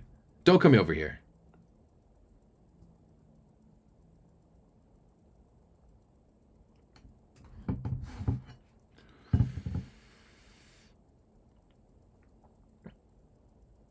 Oh, what a set to Grozdanov. He's really improved as an attacker. He has really come along nicely as an attacker. Oh, that's a big block by Gargiulo and Botolo. That's a 2-point lead right now.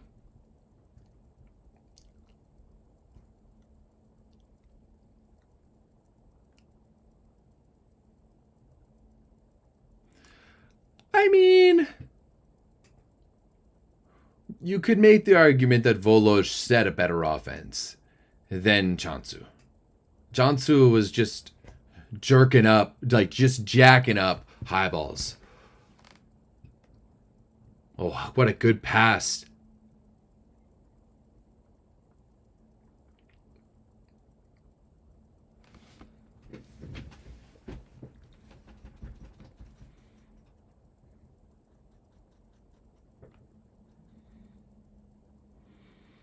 Some really good defensive play here by Lube in this match. Oh, Botolo! How did he get that one through? How did he get that one through? Bro, you come into this chat every single time and ask the same thing. It's not going to happen. It's not like what do you think is going to happen? You think I'm going to change my mind from this weekend to now? Figure it out.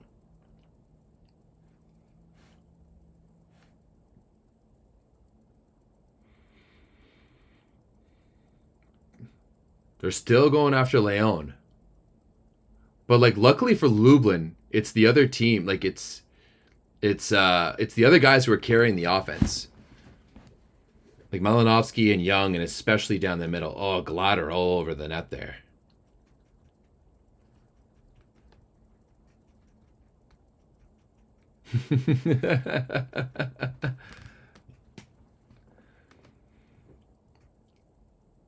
Ooh, that's long there by Bonifonte. Bro, Segmar, I am the most scrutinized person in the world of volleyball. Okay? Everyone watches my shit. And even when I don't do something, right? I get kicked out of events for even when I'm not posting videos, I get kicked out of events for posting videos. And I'm not going to take that chance. If I was showing these matches, like, Volleyball World would have it down so quickly. Literally, I talk about VBTV, and the guy who runs VBTV for Volleyball World messages me about what I said afterwards. Now, if not anything good or bad, just like when I'm like talking about something, he gives me information. Right? So I'm not going to go out here and do something that is illegal. Oh, Leon just disgustingly goes OT on that pipe.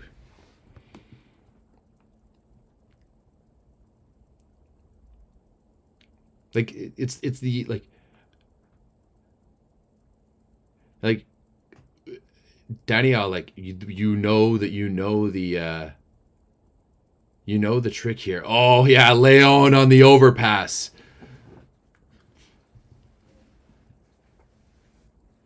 I won't get more views because my channel will get shut down. Like, are you hard of hearing? Is there something wrong with you? Are you from a place where education is illegal and you only want to listen to what you want to hear?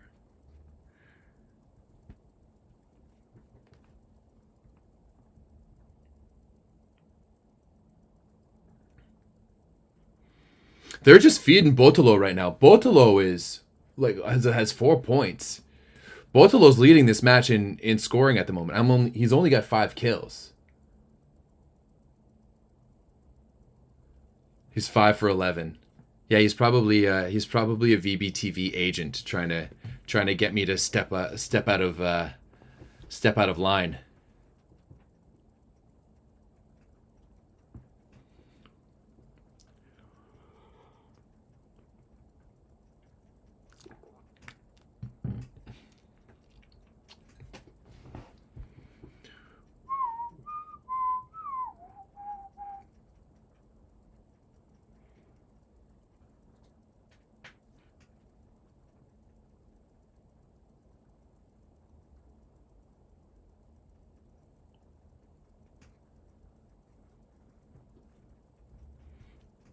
Bovange.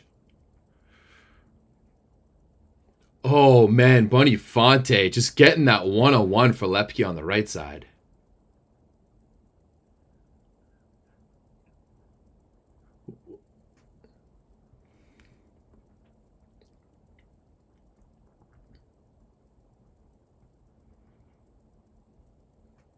Oh, headhunting. Leon crushed that one to Kulik, but he got it up. He got it up. Oh, Jackson just missed it.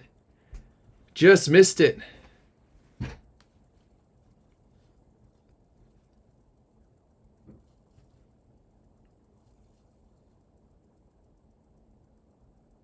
Ooh. Jackson just missed that ball. Was that an ace from Lepke? It was an ace from Lepke.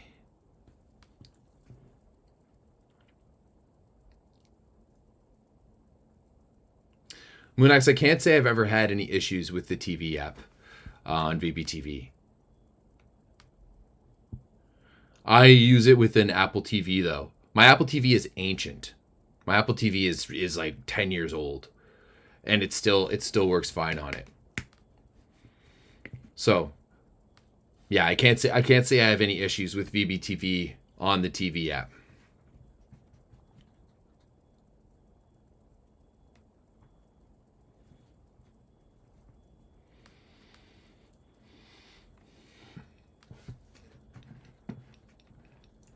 We got Lepke serving on one screen, and then we've got Finn McCarthy serving on the other. It's like the 2018 U Sports National Championships in Hamilton all over again. Oh, Finn. You got to put in a good serve, but then he's got to play a little bit of defense there.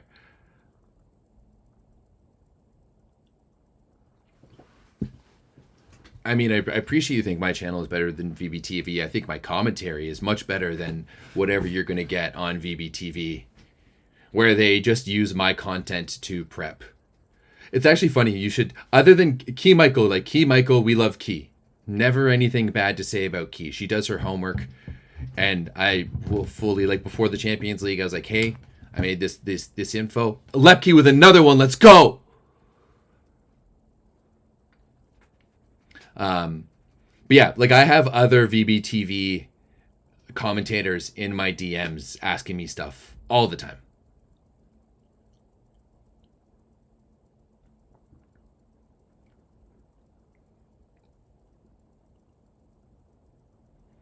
Oh, Aaron Russell. Oh, Jackson. Oh, what good defense there by Lublin. It ends up being a point for Zawiercie. Of course, they're going to run Biniak in transition.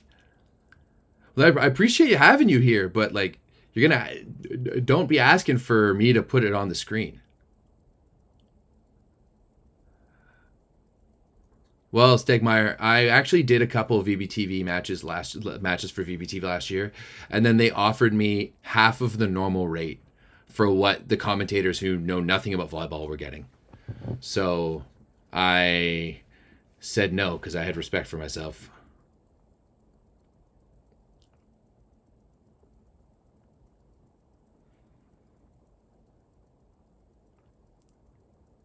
Oh, Louis led as well, but Louis led isn't a VBTV commentator for much of the same reason why I am not a VBTV commentator either. Basically, because we know the game. Louis led is fantastic. Those are like Key and Louis for me is a really good pairing. Louis, despite being English, knows a lot about volleyball. He's really ingrained in I wish Louis was doing beach. Louis Let knows way more about beach than he knows about indoor. He knows obviously a lot about indoor volleyball, but Louis Let is one of the most knowledgeable beach people out there. He knows so many of the players and coaches and all of that so well. It's really a shame that he's not doing beach.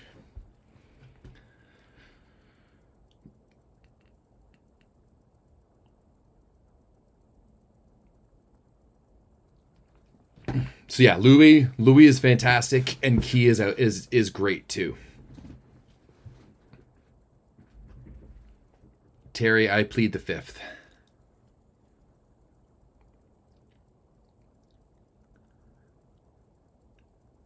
Oh, Biniak. Things have really turned around here for Zawiercie. And I mean, I know this is kind of what happened in the last set too.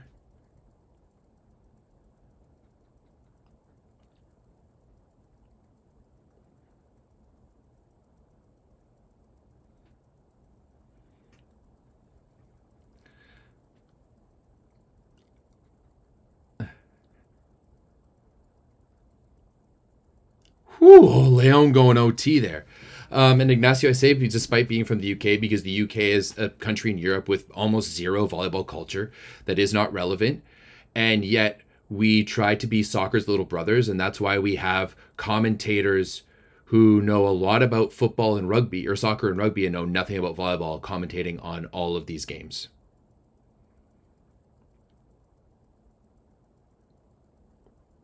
Oh, Leon into the net.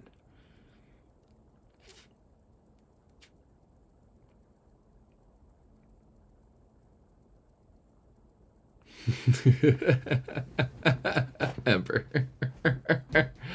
Hey, you know what? Recently. Bryce, interesting.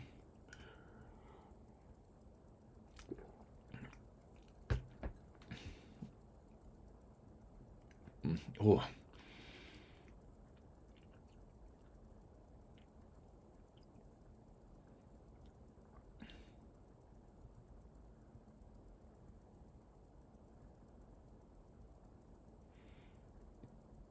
Well, that's a really good swing there by Plotnitsky. Just high off the hands. Hard to deal with that. Oh, Savitsky is coming in. Ooh, Lamborn is fantastic as well, too. I mean, Lamborn's an Olympic gold medalist who is actually hilarious. Oh, Savitsky.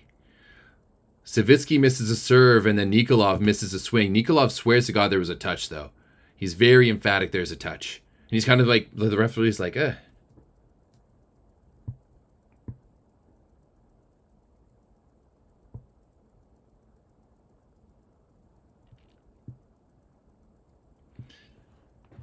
Bryce, I know a lot, okay? I've been doing this for a long time. I've been around for a long time. There we go, Finn. Lublin has to make a play here now. They need to get a big serve or a big block, play some defense, something to be able to even this one up.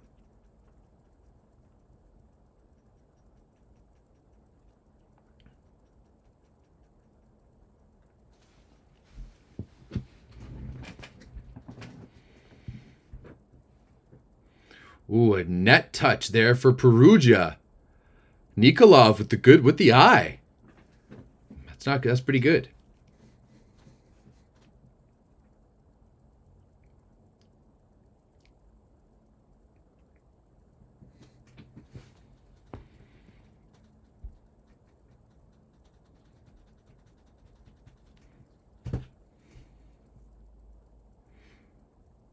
Oh, glider on the overpass there. Zawiercie's probably going to take this set.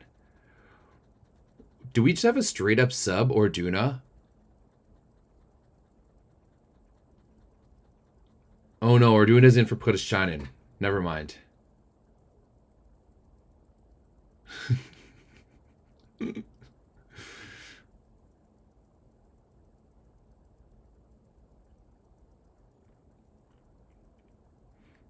Daniel, you're really flip-flopping all over the place, eh? Like a fish out of water.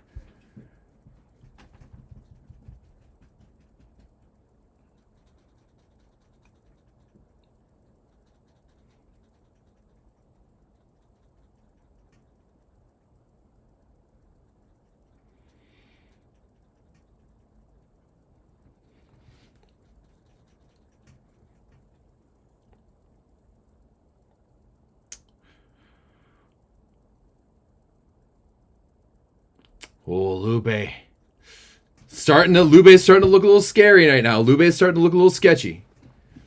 It's a little sketchy right now.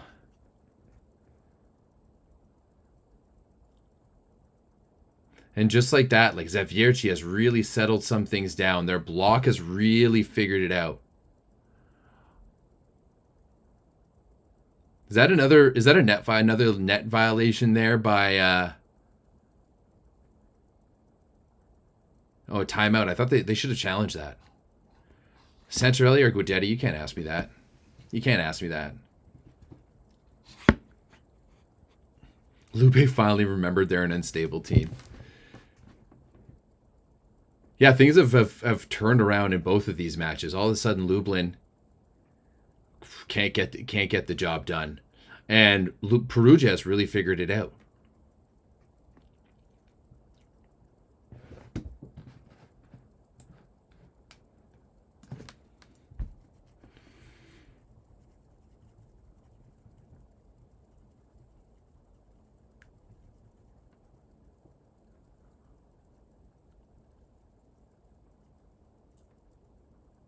I don't know why, why is Antigua even challenging that? You're down by 5, just wrap it up, go into the next set. Uh-oh. Trouble here for Lube. Botolo, does he get the hands? They're going to say no. Perugia did come down quite emphatically saying there was no touch. They came down quickly saying there was no touch. So we're all tied up at Lublin.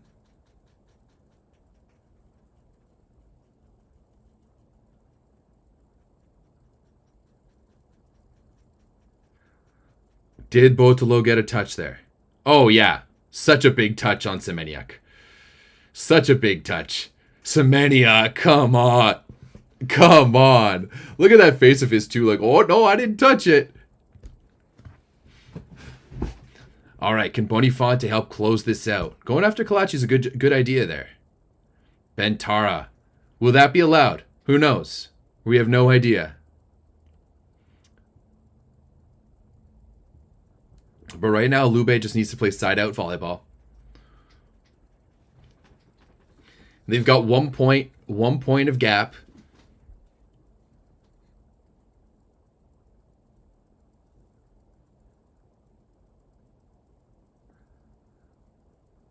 Oh, Lozère.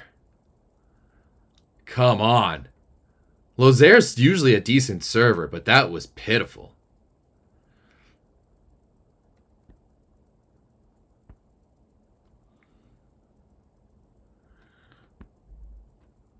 Okay. Can Botolo close this out for Lube? Can they take a 2-set lead? Here's what I think, though. If Lube wins today, we're coming back to Perugia for Game 5. If Lube wins today, we're coming back to Perugia for game number 5.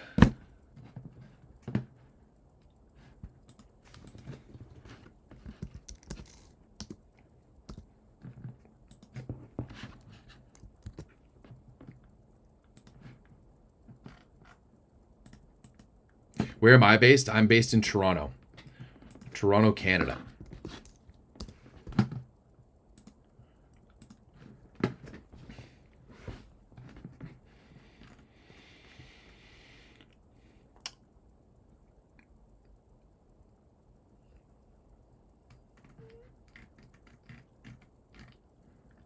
Oh, another video check here. We're up 24-23. I think that was honestly, I honestly wasn't even paying attention. I don't even know what happened.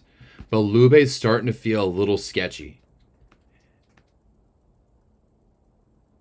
Oh, Nikolov got blocked, eh? You don't think Lube will win this, even if, like today, even if they get this set? Okay. Guess we'll see.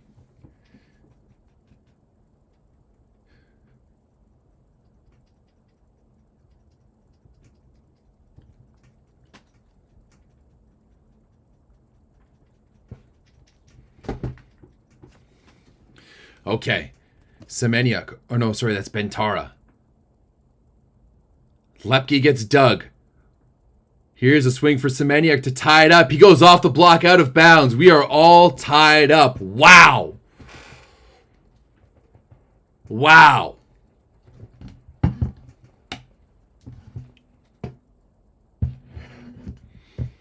Oh, it's the Stefan Antiga Scandici stint. That's one that should have gone longer. Semeniuk not choking. I don't know where we talk about Semeniuk being a choker. Semeniuk is a former Champions League Finals MVP. This is a man who's won the Plus Liga, won the Champions League, won European Championships, won the Lega Volley, won Champions Leagues, like Champions Leagues with two different clubs. Like Semeniuk is a really good winner. That was great backdoor defense, Daniel Chang. You're right. Plotnitsky doing a great job. I mean, the blocking was good too, but Plotnitsky doing a fantastic job. Wow, and an ace on Botolo. Just like that.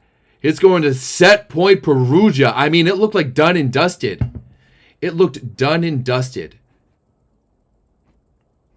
I'm pretty sure Semeniuk might have won 4. I think Semeniuk won 3 with Zaksa. And then 1 with Perugia? Is that right? Bentara bailing him out.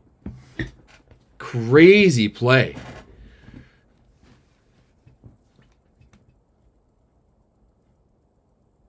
Two with Zaksa, sorry.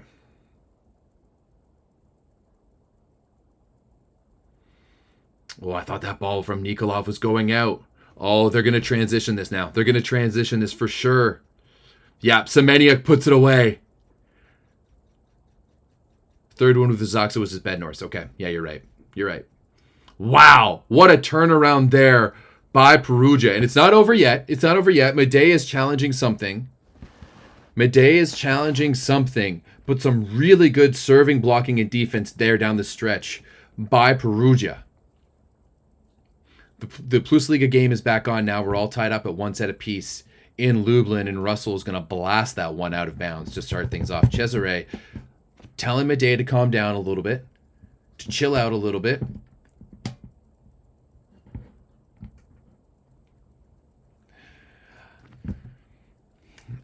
Nameless one. I'm not disagreeing with you here.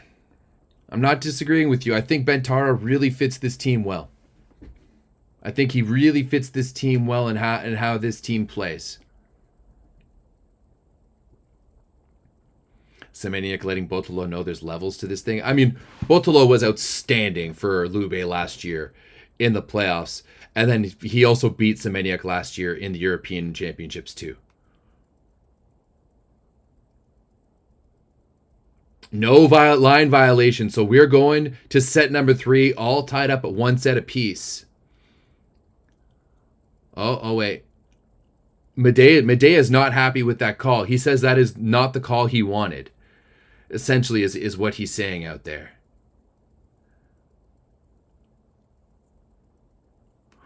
Ooh.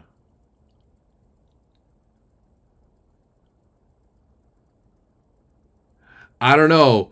Gianelli was pretty close to that center line there. That's what he was looking for. And both times it looks like he kind of like stepped on the line and then maybe pushed off past. So maybe Medea has an argument there. Yeah, I think it was Perugia's decision to let Bentara go. And Grozanov is all over Russell there, so I think we have an early lead here. But this has been a spicy game in Perugia, where it's gone back and forth. That we've had multiple lead changes. Malinovsky. Oh, he's going to get it back too. Malinovsky just doing everything. He gets the overpass, gets the dig, gets the kill. What a hat trick there by Malinovsky. He's really stepped up. Like throughout the Champions League, I didn't think it was going to be like he was going to be it, but he's really done a good job. I mean, we've seen this before from Sergi, that like anytime there's someone doing pretty good, he wants to go out and get them. We saw that with Semeniuk. We saw it with Ishikawa. It's pretty normal.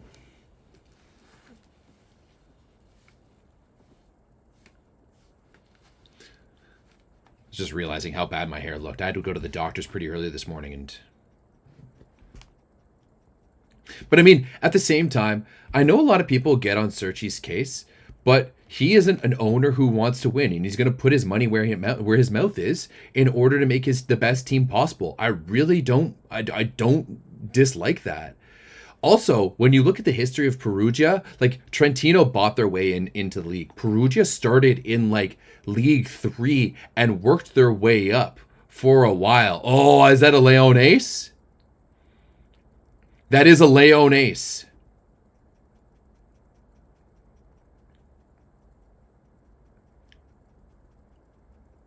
Oh, that's close. That is close. All of Zawiercie says it's out. All of Lublin says it's in. Is it a challenge here? I'm not entirely sure. There's a dude wearing a baseball hat behind Leon right now, and it's throwing me off because Euros don't usually wear baseball hats. Oh yeah, it's right on the baseline. Right on the baseline.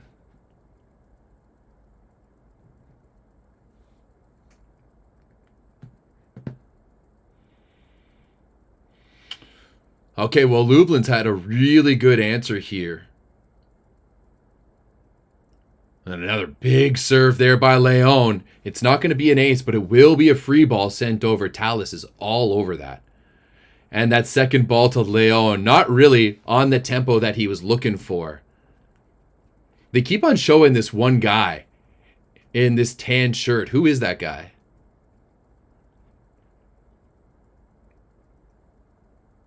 We have showing Dante Bonifante, Mattia Bonifante's dad, also the head coach of Piacenza, on the Superlega stream. But man, a 6-1 run in the past 7 points right now for Lublin. Right off the gate, good pass there by Nikolov, and oh, good dig by Botolo, just lands out.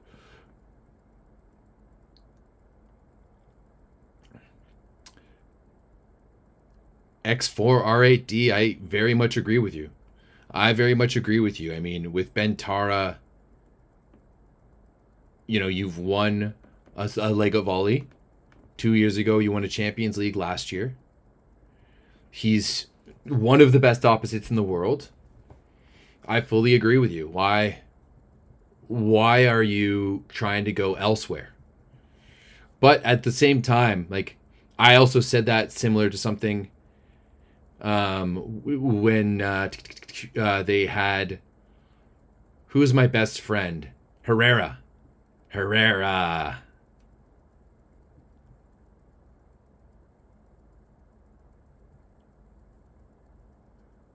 Good swing there by Aaron Russell to get them out of that jam.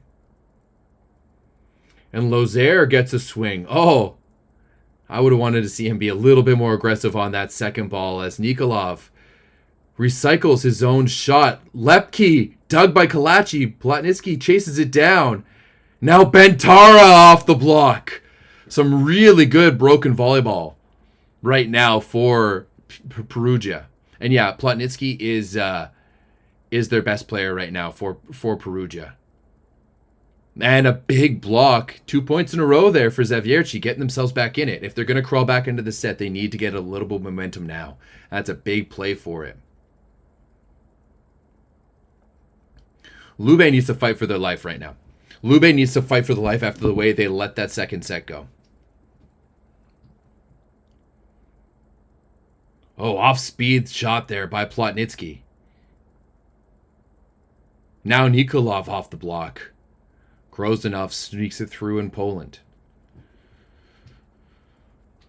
Bro, I'm going to need a long walk in the park after this one. Because it is a back, like, someone called me an iPad kid earlier, and that's kind of how I feel now. Just rocking 2 different screens.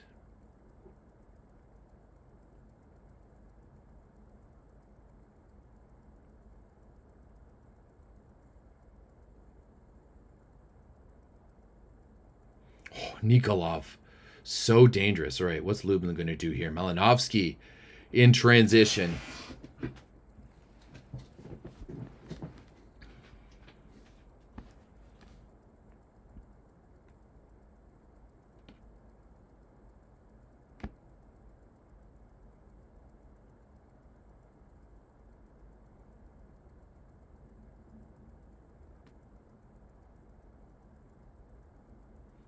Really good ball out of the gate here by Lube as well. Oh, Nikolov again. Nikolov has looked deadly here in this third set already. He's got 13 now, so he's leading the point. He's leading the match in points. He's got 13. Barntaro has 11. Botolo has 11. He's also swinging. He's swinging 13 for 27, so he's not outstandingly efficient at the moment. But he is scoring. If you're looking for links, ask people in the corresponding channel. So if you're looking for a link for the Plusliga game, ask in the Plusliga channel. And Nikolov with an ace. They're going to challenge it right. Oh, Nikolov thought that was in, but they've given the point to Perugia.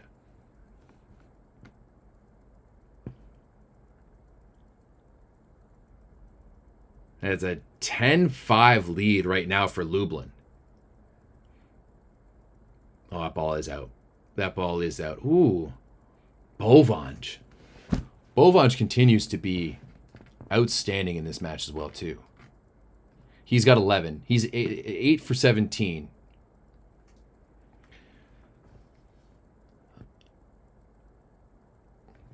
Ooh, which match do I like better? I don't know. I kind of think the Plusliga match has been slightly more entertaining.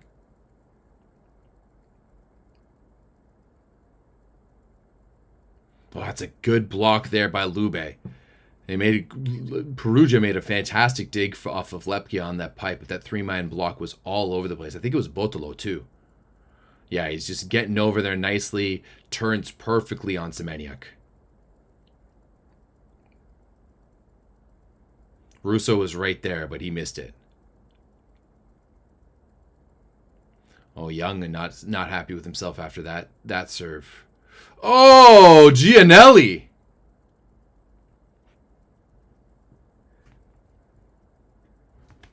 Yeah, the Odyssey. I don't disagree with you. Gianelli, man, pulling off the Moni Nikolov, which I know people have been pulling this move for years, but Botolo needs to be more on that. I know you're not going up with there because Gianelli's back row, but he needs to have his eyes on the ball. He lost his composure there a little bit.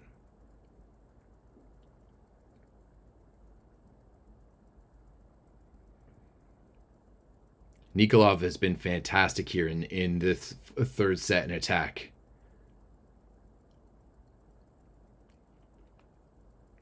He needs to start to take over this game offensively. If Lube is going to win this, Nikolov needs to take over this game offensively. That doesn't mean that he can play Nikolov ball, but he needs to take over the game offensively. Right? He needs to be one of the most efficient players on the court.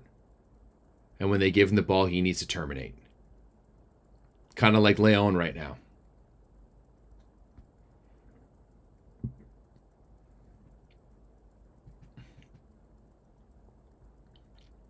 Nikolov has such an outstanding arm swing. Ooh! And Plotnitsky has such a fast arm swing, and just like that, it is all tied up. I don't know if it's in the cards for Lube right now. The details are just not there for their game. Let's not pretend that guys weren't faking the second ball before Moni did it. Moni just did it in front of Josh Nakoba a couple of times, and Nakoba made it popular in the States. Everyone, I remember my setter doing that when I was in club, and that was in 2010. Amber, I agree, though. If Lube loses this set, this game is over. If they go down 2-1 here, I don't see them coming back.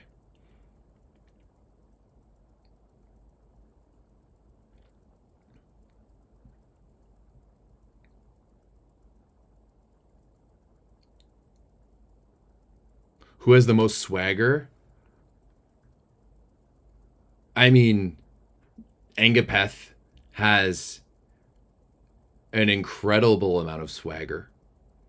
Engapeth has, watching him play is incredible. Same thing with DeCecco.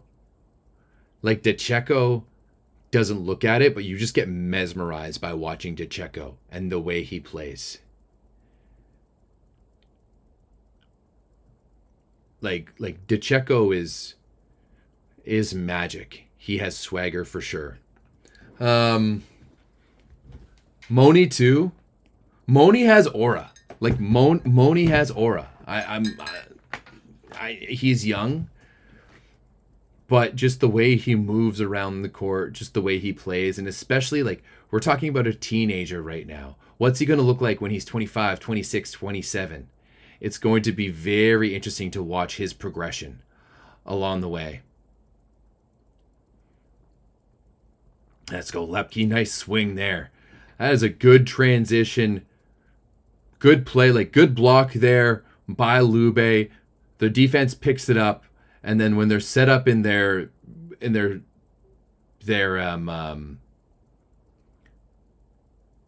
offense like that is so good. Ooh, Leon misses one there.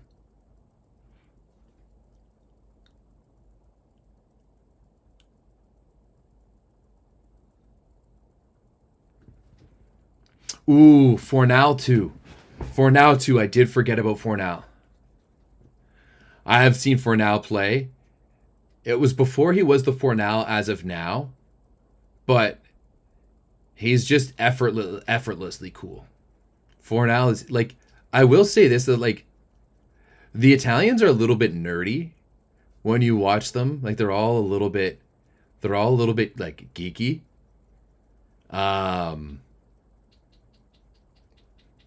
Rich Licky actually has some good swag.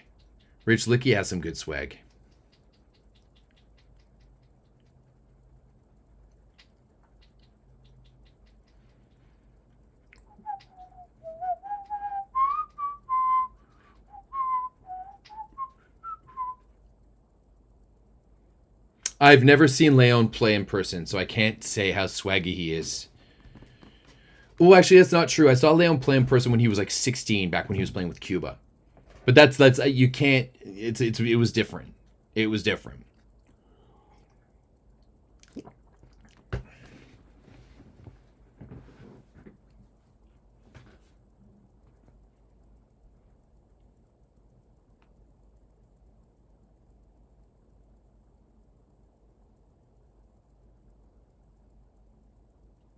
Who has the most swag in Canada?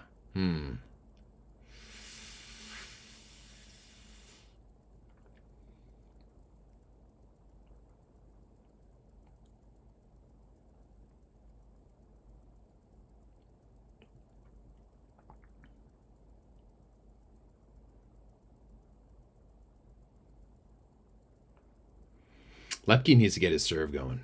Lepke needs to get his serve going. Nerdy is not. It's just the truth. You know.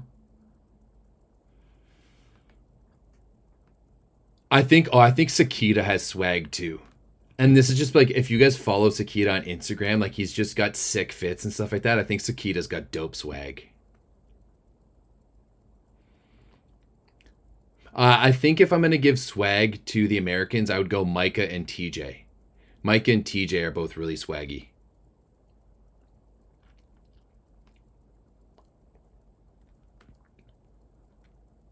Anderson's like pretty like preppy, you know, like not preppy, but I don't know. He's like more of like an all-American, you know, the all-American man as opposed to like swaggy, if that makes sense.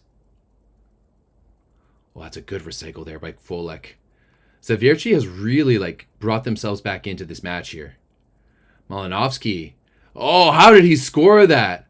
Off kilter, off balance.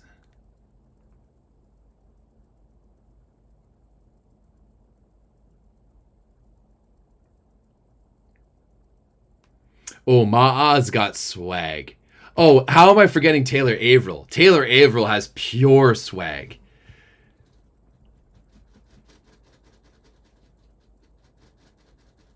There's a lot of close calls here. There is a lot of close calls here.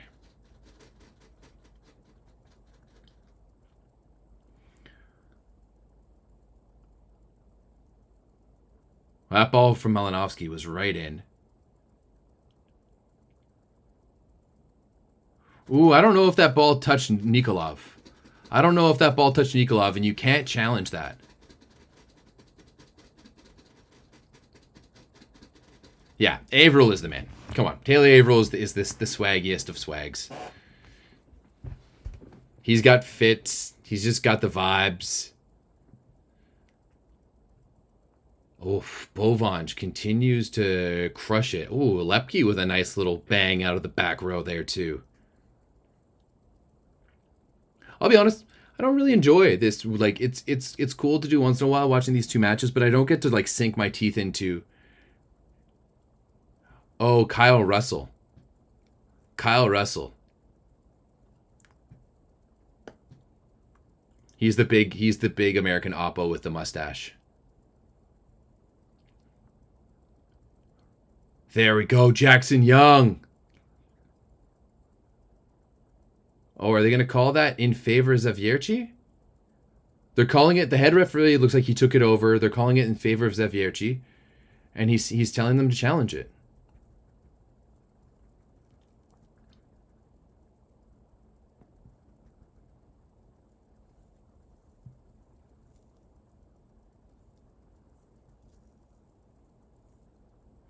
Oh, Bentara with an ace. Gives the advantage to Perugia.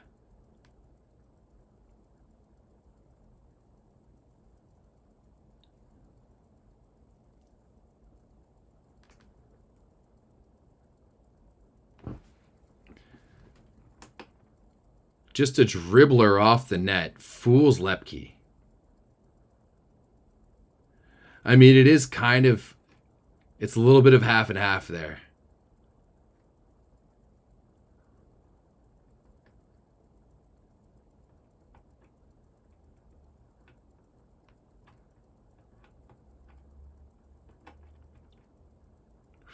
Oh, that's just out. Just out in Lublin.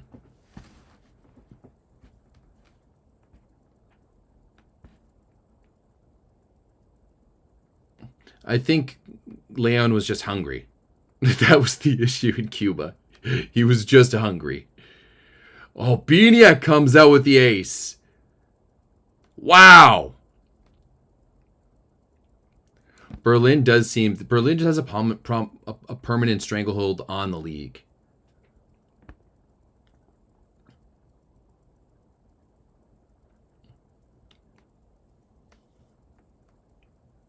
Biniak with a big ace, and I mean, it looked like this set was going to be all Lublin. Oh my goodness! Now Bentara with an ace, with a dribbler. Wow, Zawiercie with a 7-2 run as of late.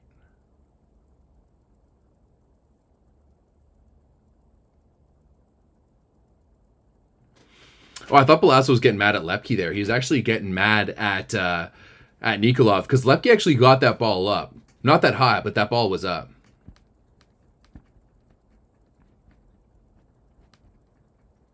Berlin didn't have a great start to the season, but they did pick it up as they went along. Man, Bentara going pin to pin, sideline to sideline here. And this loot, like this, I think Perugia is going to win it.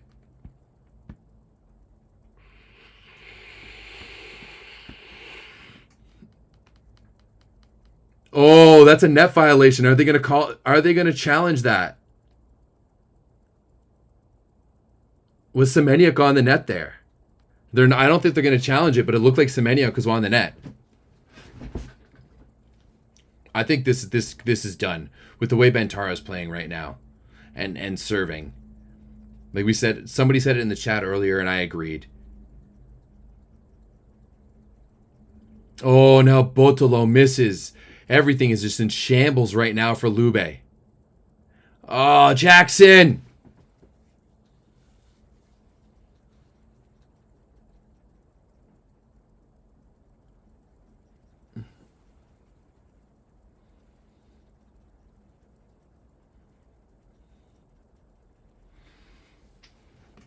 Oh, we got NDR coming in for the first time in this match.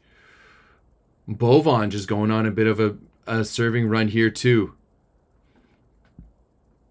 Can they tie it up? Yes.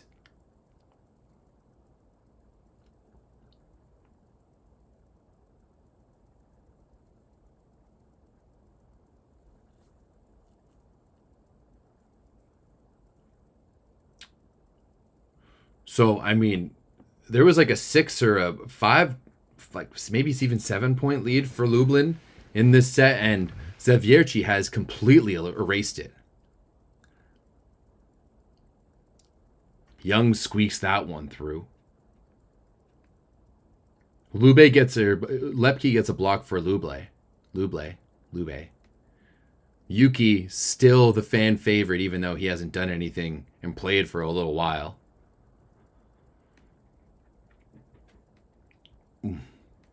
We shall see. I don't know if Lube can save themselves here. I really don't. Glatter, oh man. Unk still got it.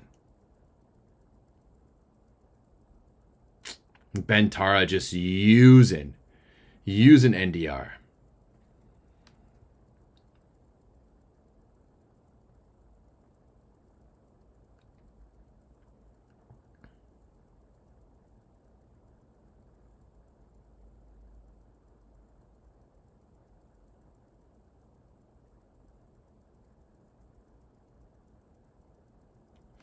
Semeniuk with an ace now. This is done.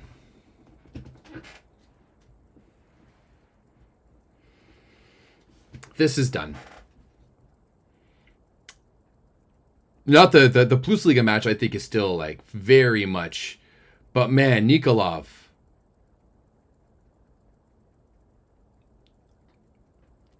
Incredible. I'm like just the serving right now from Perugia has been deadly. The serving has been outstanding, and that's what's changed this match around. Madej upset about it. Oh, am I going to lose one of my streams here?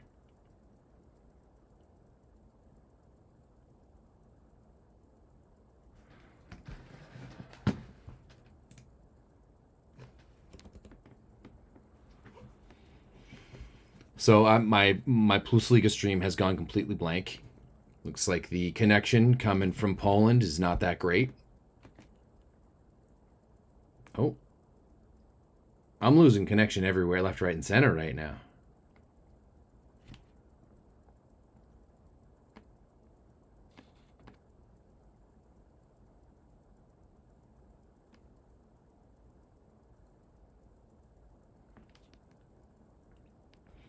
At least it's not just me.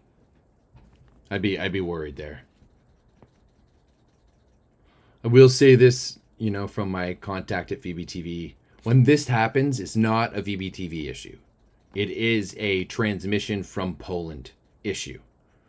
Because essentially, like, Poland, Polstat does the broadcast, and then they send it out.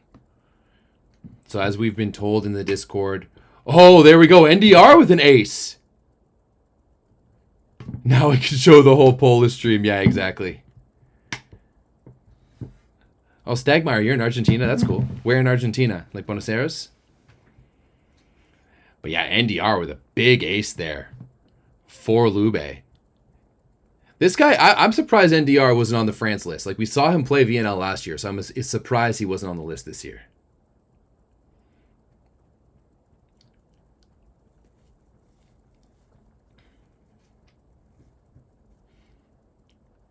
I'm just going to call all the young French guys by their initials.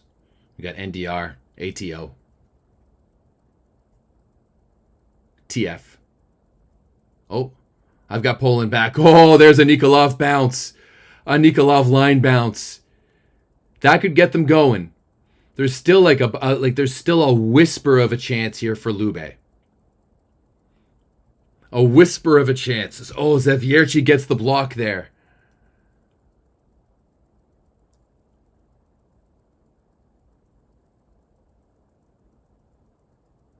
Oh, Gargiulo puts it into the net. Oh, that's a solid block out there by Bovanj and Zawiercie.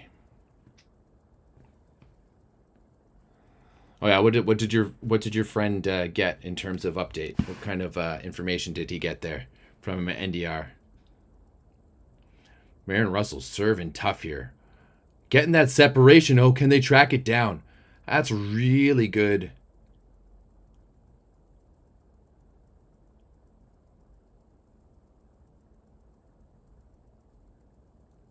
You missed on the halloumi conversation. Oh, what a run to Bieniek! I love how they run Bieniek in transition. That is so much fun. And like at the same time, you had Podraskinen getting run by Lube, then Bieniek getting run by Zawiercie. Oh, that's a good serve there by Lepke. Oh, and a block! Santiago Orduna. Get up there. Get up there.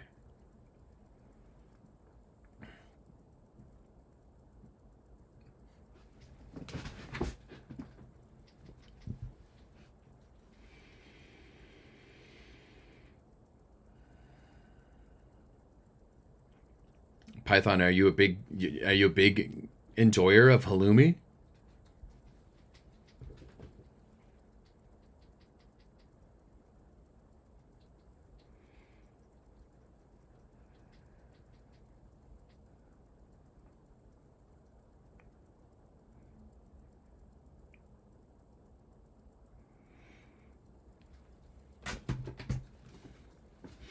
I think we've got timeouts in both of these matches right now.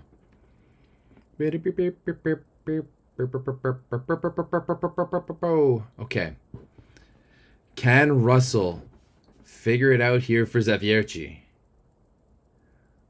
Decent pass there by Young. Give it to Malinovsky. That's a block. Zawiercie takes that 2-point lead. Oh, Lepke puts that one wide. Damn it. Python, are you from Where's halloumi from? Isn't it Greek? Are you Greek?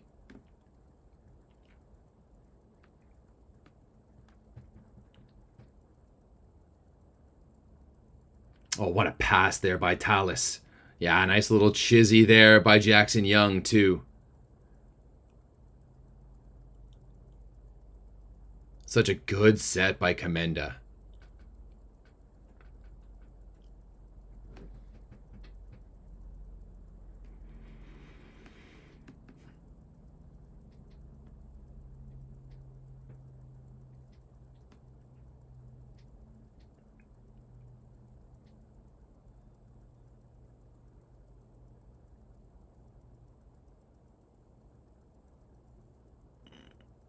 Okay, the resident Cypriot.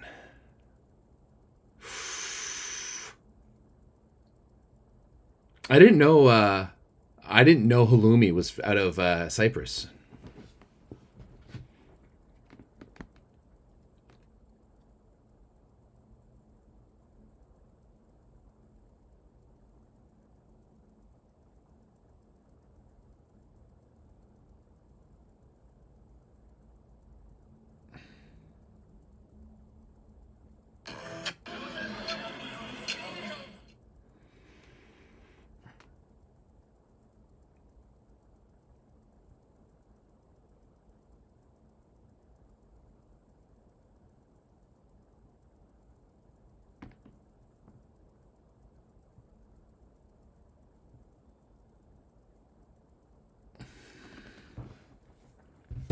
Okay, set point here for Zawiercie. Oh, Commenda was right there. Commenda was right there. I mean, the camera in Poland just loves those two Zawiercie fans, eh? Those two girls. All right, can Wouter here get Lube back into this match? No. Well long from the baseline. Well long from the baseline.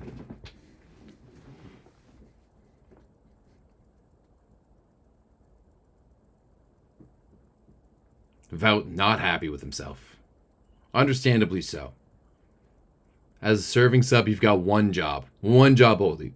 Put the ball on the court with some pressure.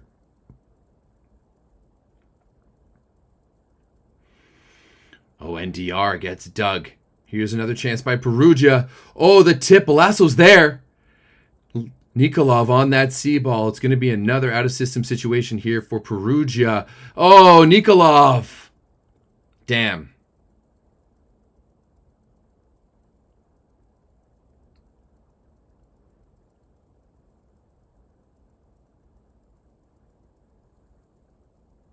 That was a great dig there by Balasso.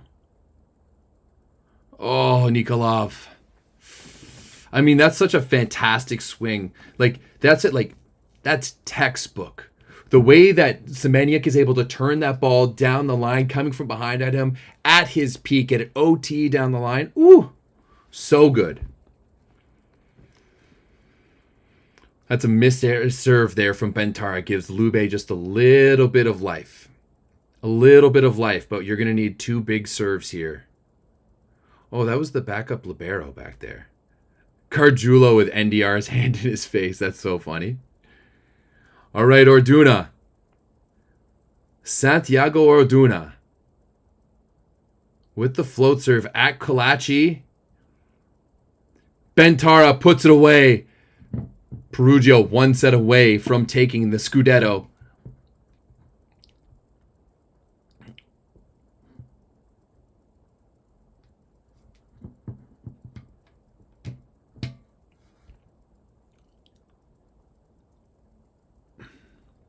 Yeah, there's something different about the mentality of this year's Lube team. There's just like a little bit more frustration. I feel like there's so many of the Lube guys who are just looking to prove themselves. And this year they were just playing with a little bit more pressure. A little bit more pressure. Okay, we're looking at the stats right now from both the matches. First, we're going to start with the Lublin-Zawiercie match. Bovan's leading the way for Zawiercie. Zawiercie was 17% attacking in the first set. Now they're up to efficiency. Now they're up to 38% efficiency, so they've really figured things out. You got 18 for Leon, 10 for Malinovsky, 8 for Young. I'm not gonna lie, I'm a little surprised they haven't brought in Heno yet. I'm a little surprised they haven't brought in Heno yet.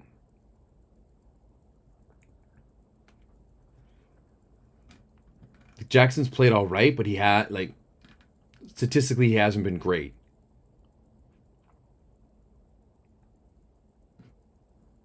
Finn was doing well in the middle, 5 for 6. Grozanov, 5 for 7. So, like, Lublin is a combined 10 for 13 in the middle.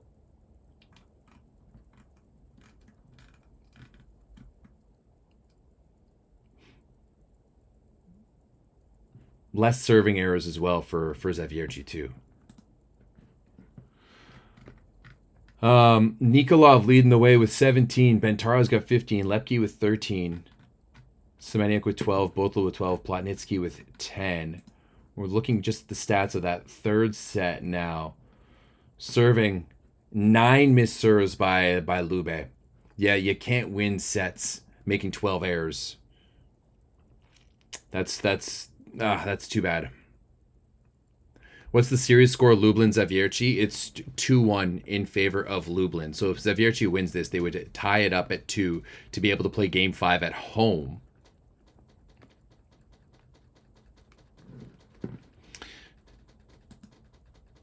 (3-2) in favor of Lube. I trust you. Okay, I guess we'll see. Lube was able to defeat Lube was able to get the best of Verona. However, they matched up with Verona so well. I made a video about it. They matched up with Verona so well. And they also got lucky that Keita got injured. That's the other side of it. I love the bouncy castle in at the one of the end lines of the Lublin match here. Give the kids something to do. A nice little bouncy castle. That's great. Parents can sit in the stands and drink beers and watch the game. Kids are hanging out in the bouncy castle. That's awesome. Looks like we have Santiago Orduna starting in this set for Lube. That's interesting. I wasn't expecting that.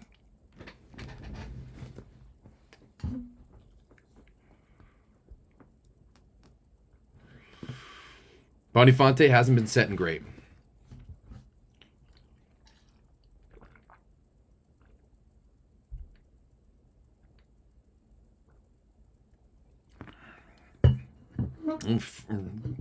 That's back-to-back sets they've gone that first ball to Lozère.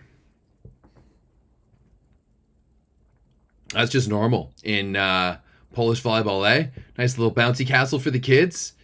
Get the hops working. Get the hops working for the youngins early on. Perugia with a 2-0 lead already. A 2-0 lead already. Big serve. An ace on Balasso too. Balasso looked like one of the best the best libero in the world last year. Like from the Scudetto playoffs to the World Championships, he has not looked that good this season.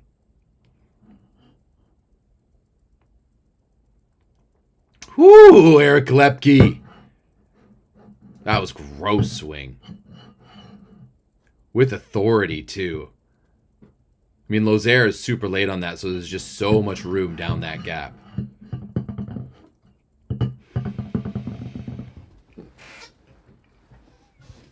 Lube's got to come out here guns a-blazing with attitude.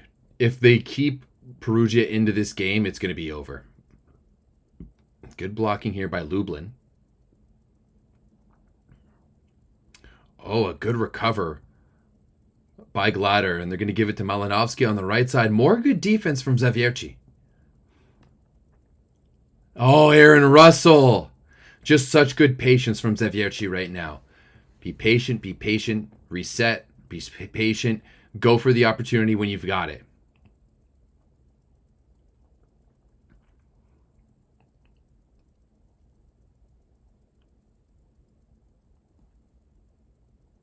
I think more volleyball games need bouncy castles.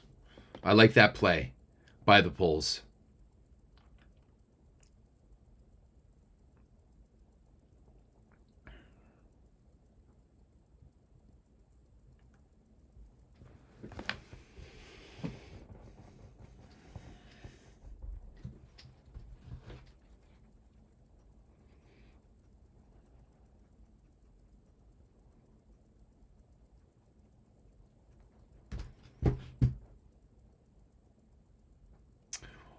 good defense there by Lublin. Leon puts it away too. Tallis and Young. Great job. That's a better pass there from Balasso too. Run Lepke fast on the right.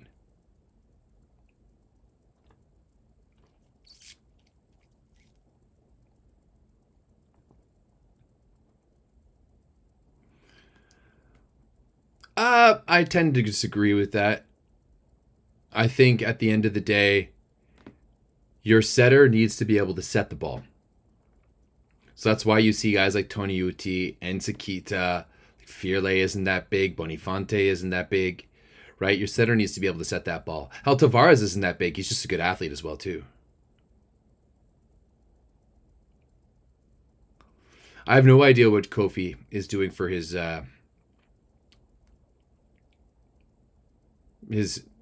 contract. Oh, it's a great shot by Leon down the line. Perugia is just sticking steady right now.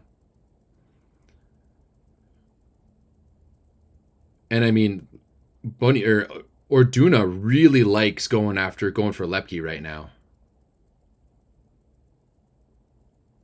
Ooh, I don't think there was a touch on that.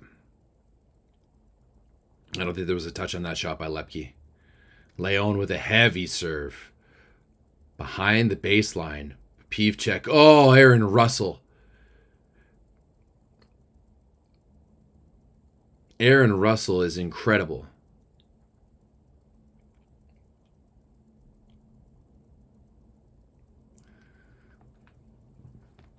They'll have Lube. Lube will have Moni next year. Lube will have Moni next year.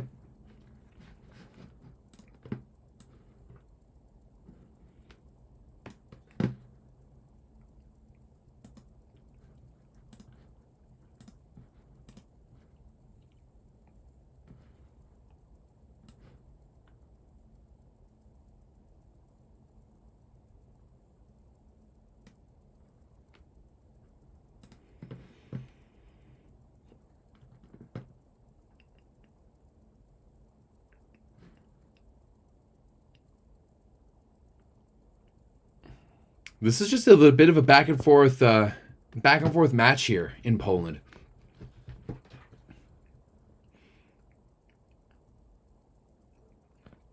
Right now, Perugia has full control over this match, up by 3.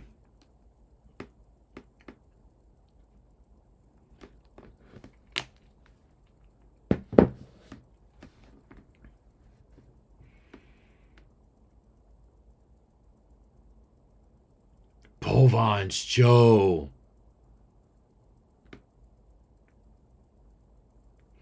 Can I get some more replays here, Polstat, please, and thank you? Povans just takes away so much space on that block.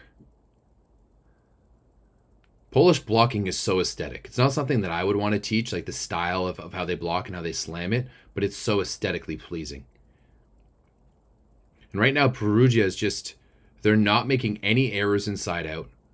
And they're putting pressure on in breakpoint situations. But when they're siding out like this, it doesn't even matter how many breakpoints they're able to force.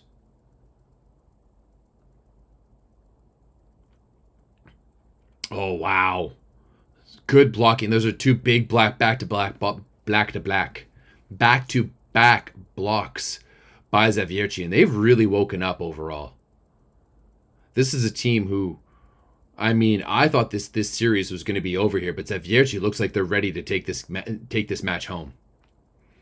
Whereas Perugia wants to finish this now. Perugia is done and over with. They want to rest up for the Champions League.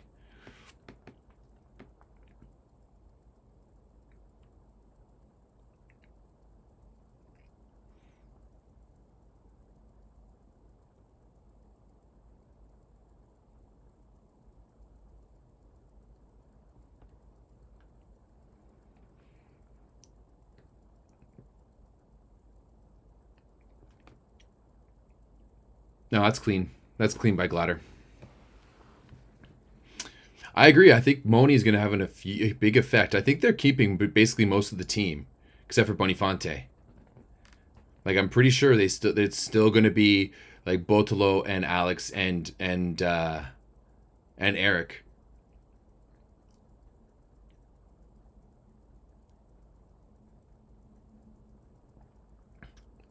I love that little play there by Botolo. Is that considered a throw, though? The little push to the deep corner? Oh, Malinovsky! That was a filthy shot. Right on the sideline, too.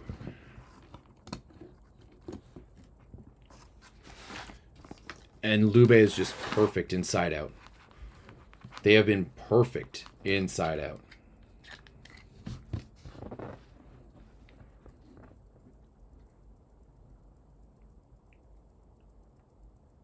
Oh, that's a good touch there by Talis Hos.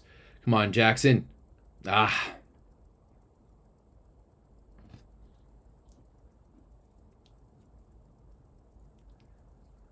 Yeah, well, it didn't really work in game 2, right? K-Ding. So it's a tight set, but tell like Jackson's trying, but Bovan has been all over him. Savitsky and for Young, not even Heno. Wow. I mean, Zawiercie with, like, aren't they getting Kokonovsky and Fornal? Gross. I can see issues with that, though. Wait, they're getting an opposite, too, right? Or are they keeping Bovanch? Savitsky with the ace!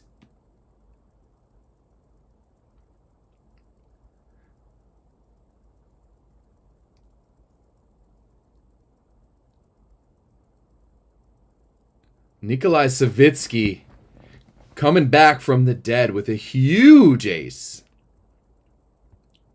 Can he pop off another one? Can he give Lublin the lead?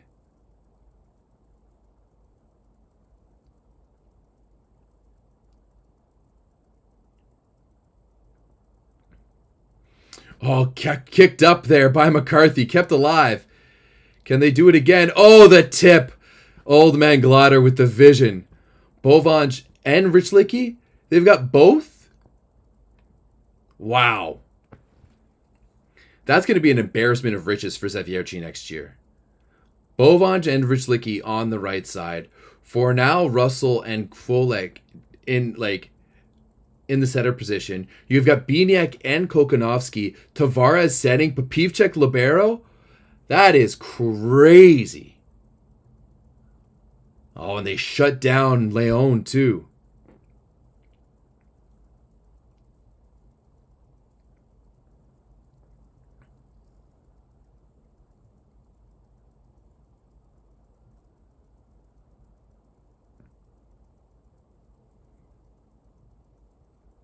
Oh, here. There's another potential transition point now for Perugia, and they're automatic. Just automatic for Perugia at the moment.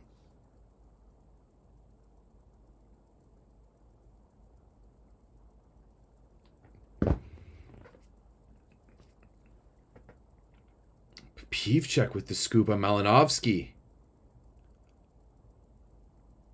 Wow. Zawiercie's playing some really good ball right now. And they've gone on a 3-0 run since Savitsky got that ace.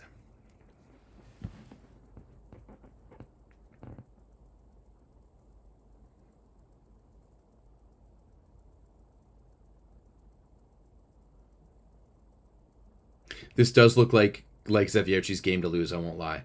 It's also Perugia's game to lose, and I think they have full control over it right now.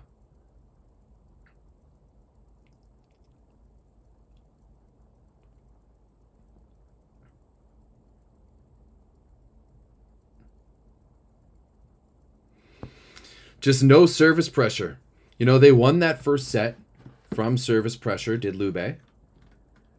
Then they got 2 aces in this, like, how many aces in the first?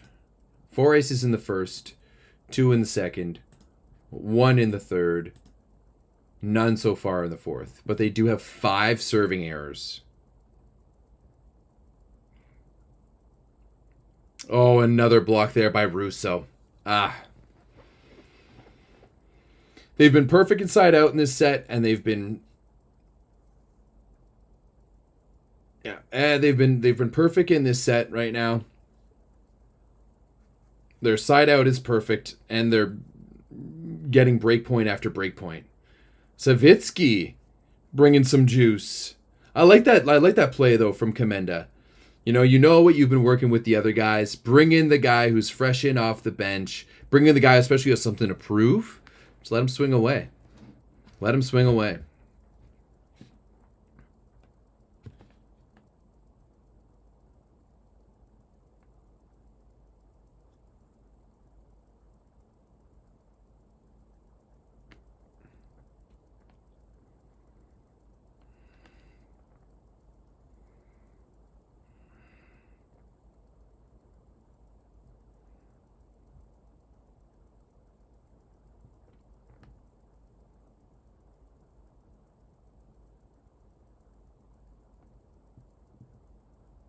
I'm going to need a nap after this. This has been an exhausting experience watching 2 games at once. And I often watch multiple games at once, but it's like not when I'm streaming. So like I'm on my phone, I'm in the Discord, like I'm kind of just like checking in. Whereas, if I'm here watching, I'm really under that pressure to watch. Russell has been outstanding the past 2 years. He really has. And we are inches away from both of these matches being done in 4, I think. Leon just missed a shot there for Lublin. And, I mean, as good as this Lube's team has done, like, Perugia just... This is, like, somebody was talking about that killer instinct. This is that killer instinct right now from Perugia.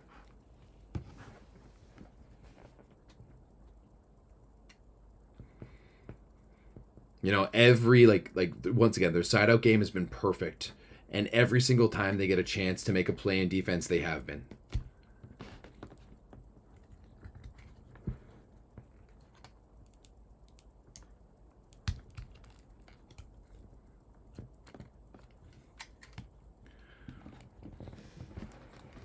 Zawiercie 2 now with a 5-point lead.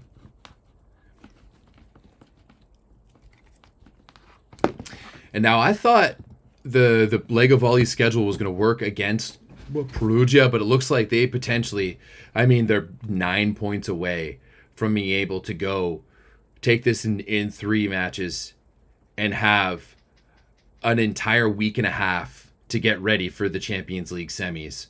Whereas it looks like Zawiercie is going to be playing game number 5 at home on Sunday.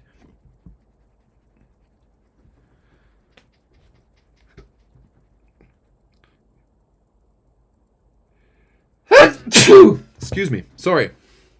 Apologize for that sneeze.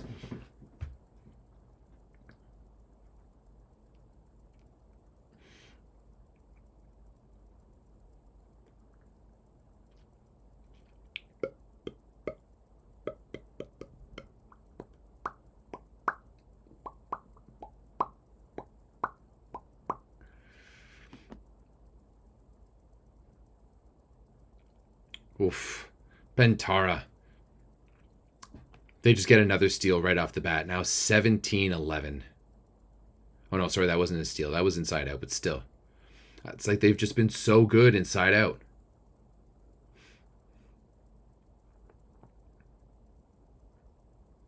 Going through the wickets on Botolo there. Yeah, I do think Russell has been outstanding. I think he's consistently been their best player. Yeah, is there going to be a bouncy castle in Zawiercie as well?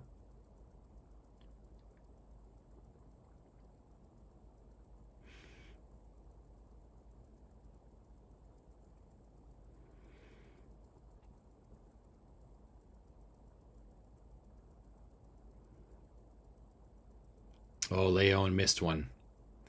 Leon missed another one. This is... We got Davide Tenorio coming in. A little bit of experience for the young man as we are getting closer and closer here to Perugia winning. We are getting closer and closer to going back to Zawiercie for Game 5 of the Plus Liga finals. A lot different than what we saw from last year.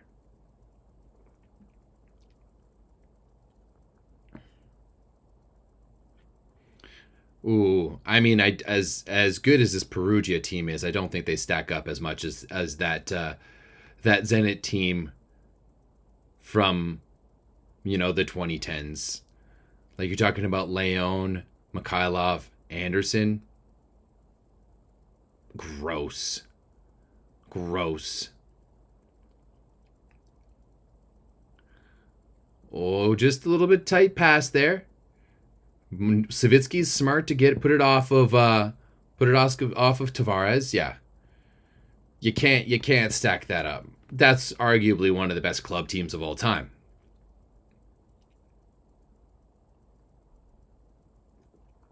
Oh, we're gonna get another break point here from Perugia. Oh no, they might be able to save it to Nikolov. There we go. Yeah, that was a dynasty.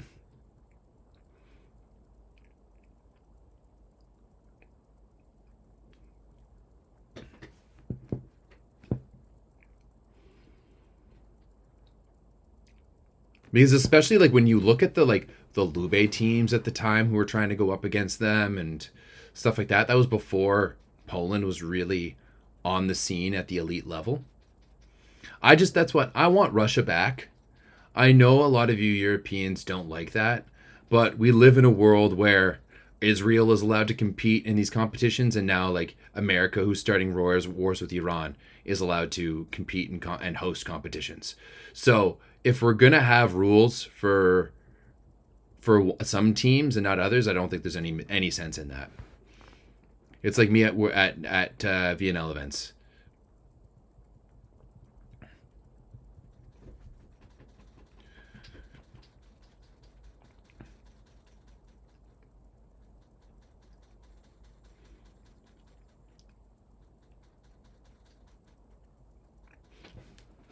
Like I know Poles feel a certain way about that. I also obviously know Ukrainians feel a certain way about that too.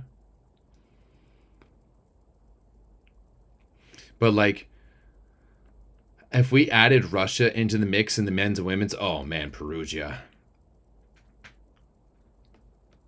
I will push back. I don't think it's an FIVB thing necessarily. It is a IOC thing, right? And the FIVB takes what the FIOC chooses to do.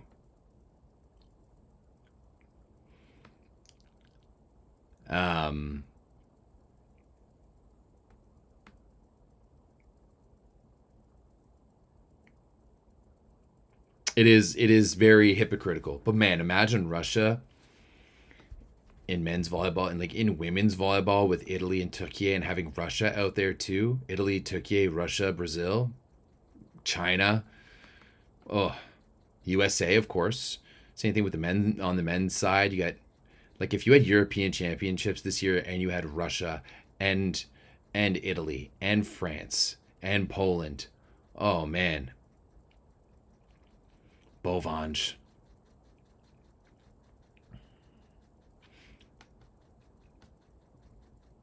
Love they're all about showing Yuki on the court right now, eh? Watch him be on like the thumbnail or something.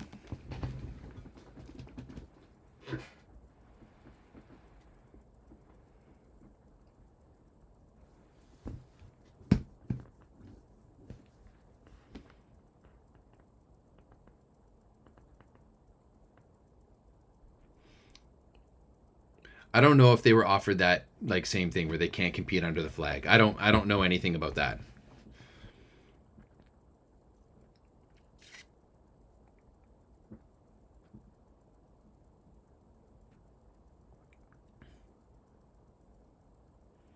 Savitsky has been bombing serves when he's come in though.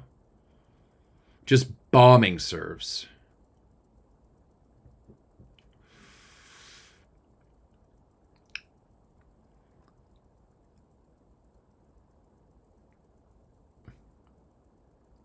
Yeah, Lube with a 6-point lead, still not sure. Perugia with a 6-point lead, that is done and dusted. I mean, this is one of the first balls they've missed in this set. This swing by Bentara. Yeah, I'm gonna have to push back on that. I'm gonna agree with Bryce as well. Sports is inherently political. Anytime you have something that's gonna garner a lot of interest and a lot of focus, it's gonna inherently be political. Especially especially in a lot of these places, like how many government organizations are involved in sponsoring different teams, like in volleyball, in soccer, and like in all sports. I don't know, that ball from Lepke looked in. Champions League does need more top teams. Like if we had top teams from Italy, Poland, Russia, and from Turkey, that would make really good ball from the quarterfinals on.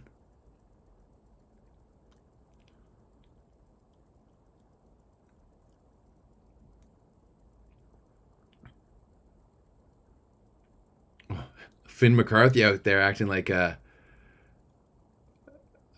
libero. Ooh, will I do any post-match film breakdown for any of the Lube versus Perugia matches? Maybe I could do something for this match.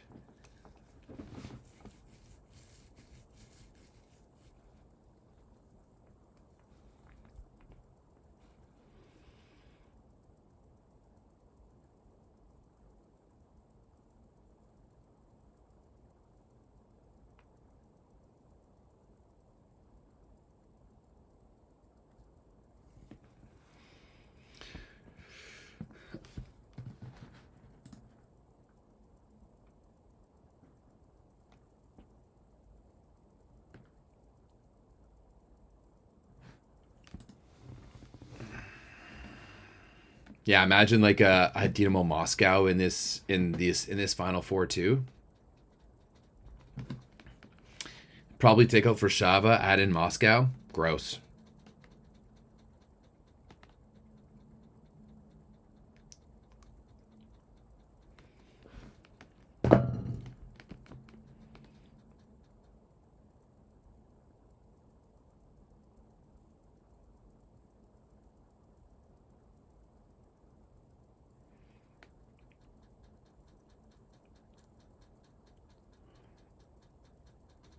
I know people probably might not like this, but I have been thinking of making the um, that type of content um, for members only. And like the membership isn't that expensive, but it's the content that it takes a lot of time to make, and it's very like labor intensive. Because like I do all like obviously like I watch the game, I take notes, then I record it, and then I have to edit it all. Um,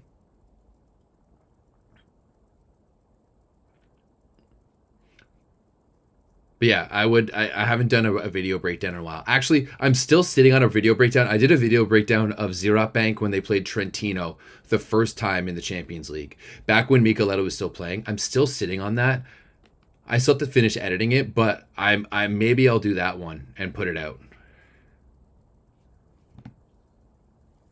But I appreciate it. I mean, I was a coach for a long time, and I've watched a lot of, you know, I've watched a lot more volleyball than 99.9% of volleyball fans.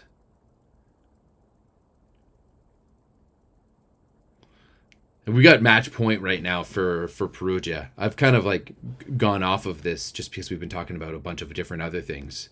And I mean, this game has been a foregone conclusion for a while now. A nice little swing there from Nikolov. Ooh, that is just out. I mean, they're not like that Zenit Kazan team, but they're still quite outstanding.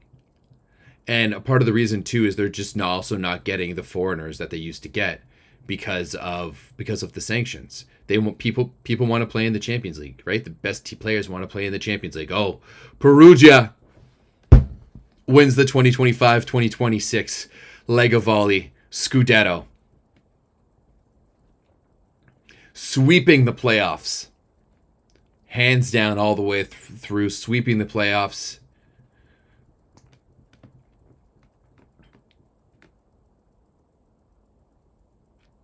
Oh, we're going to have almost at the same time. Zawiercie puts this game away. No, not necessarily just yet. Swing by Russell is close, but they're going to go right to the board. But at the same time, Perugia gets revenge on Lube for reverse sweeping them last year.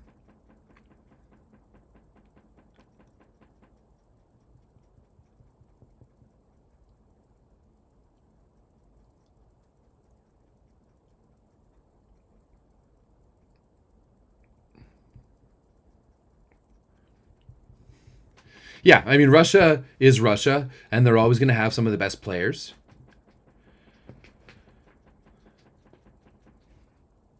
But yeah, once you start opening up Russia again for players to be able to play, I mean, I think we're on that timeline. I'm pretty sure like U19 is going to be able to play.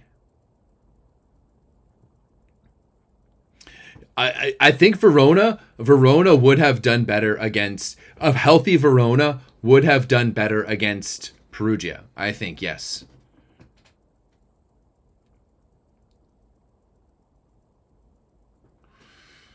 Yeah, a healthy Verona does do better against Perugia, I think. But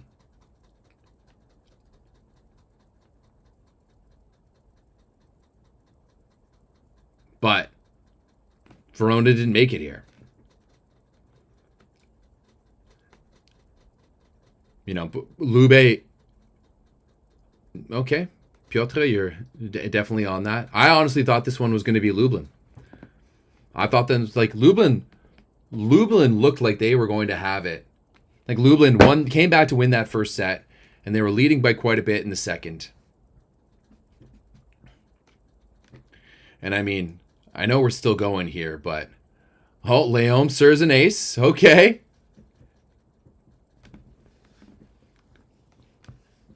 But yeah, we also have to remember that like Keita got injured, and that was part of the problem too. But I mean, they did have a lot of time off in between. Like there was like over a week between the final game and the start of the final. So maybe Keita would have been able to get better at that point too. And Leone's ball out of bounds finishes up that game too. So we will still have game number 5 for Leone and Lublin and Aaron Russell and Zawiercie. But Perugia wins their second Scudetto in 3 years. And now they're going to go after the Champions League. Because they won the Super Cup. They won the Club World Championships. I mean, Zawiercie's been the best team all year. And I like the fact that this series is going to 5. When is this final game going to be? Actually, we can look online here. Game number 5 is going to be Sunday. So Sunday, 8:45 a.m. my time. Wished it wouldn't have been that early. Wish it would have been a bit of a later game, but I do understand too. Like, you know, nice afternoon game on a Sunday afternoon. Like, it must be difficult to play those afternoon or those evening games, like an 8:30 game on a Sunday night. Must be tough. But yeah, honestly, Perugia deserves this. Perugia is the best team this year. I wish Lube would have been able to put up a bit of a better fight.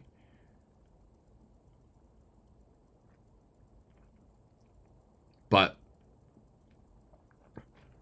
it is what it is, in my opinion. You know, Lube did a good job of kind of like hell. Lube could have been out in the quarterfinals. If Micheletto's healthy and Lavia is healthy, that may be a different story for Lube in the quarterfinals, right? Then they matched up better against Verona in the semifinals, that's for sure. And they just ran out of steam against Perugia. And this Perugia team is so difficult to play against. They're exceptional in almost every single position, and they take care of details, right? They run a clean side-out offense. Their block defense is outstanding.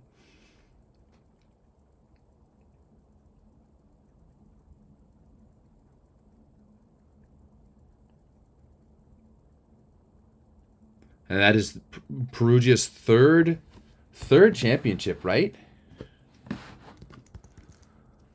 I'm pretty sure that's Perugia's third championship. That's why they're holding up threes all over the place.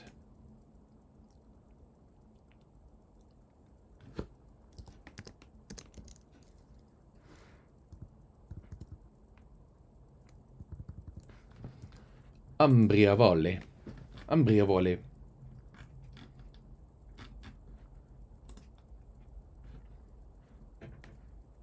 Yeah, that is their third Serie A. Their third Scudetto.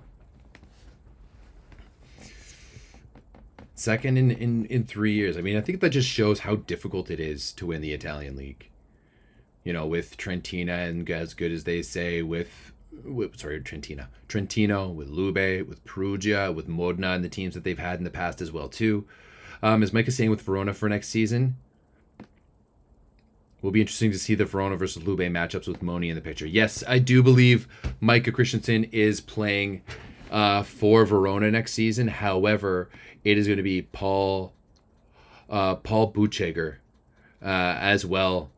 Instead of Darlin. Darlin is going to play for Halkbank, and I'm pretty sure it's Paul Bucheger, who was with Modena this year.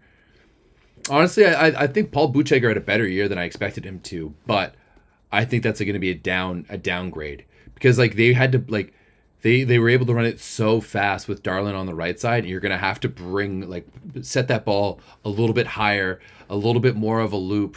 It's less of a tempo ball to the right side if you're running Bucheger as opposed to Darlin. Wow, undefeated, sixth team undefeated to run to win the playoffs.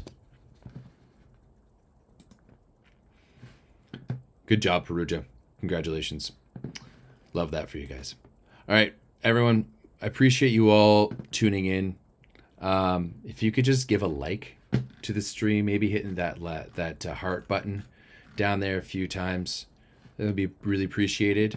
And yeah, Sunday morning will be the last stream. I will say I will be doing streams during the VNL. However, my streams are going to be on Twitch during the VNL because there's going to be a lot more content on the YouTube channel. So I'm going to be streaming on Twitch way more during the VNL because also too, like I'm going to say like during the VNL, because there's so many matches, I'm going to be on and off quite a bit. So yeah, like you're gonna have to follow me on Twitch if you want to have me streaming during the VNL, just because there's gonna be so much on and off. What weaknesses do I see in Perugia? Thing is about Perugia is that they don't have that many weaknesses, and that's why they're so difficult. Their serve receive can be a bit of an issue at times. Their offense can get, I'm not going to say one-dimensional, but a little one-sided. Like we've seen that, especially early on in this series, where just the left side really wasn't going for them. But I don't think they just really don't have that many holes to really exploit. Like you really need to put a lot of pressure on them. Like that's what a team like Verona does. And you need to be able to out physical them. You need to be able to out offense them.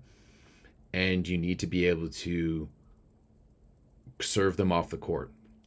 So that's why I think Verona actually matches up against against this Perugia team, is that they're a very good serving team, and then offensively they can go after it as well.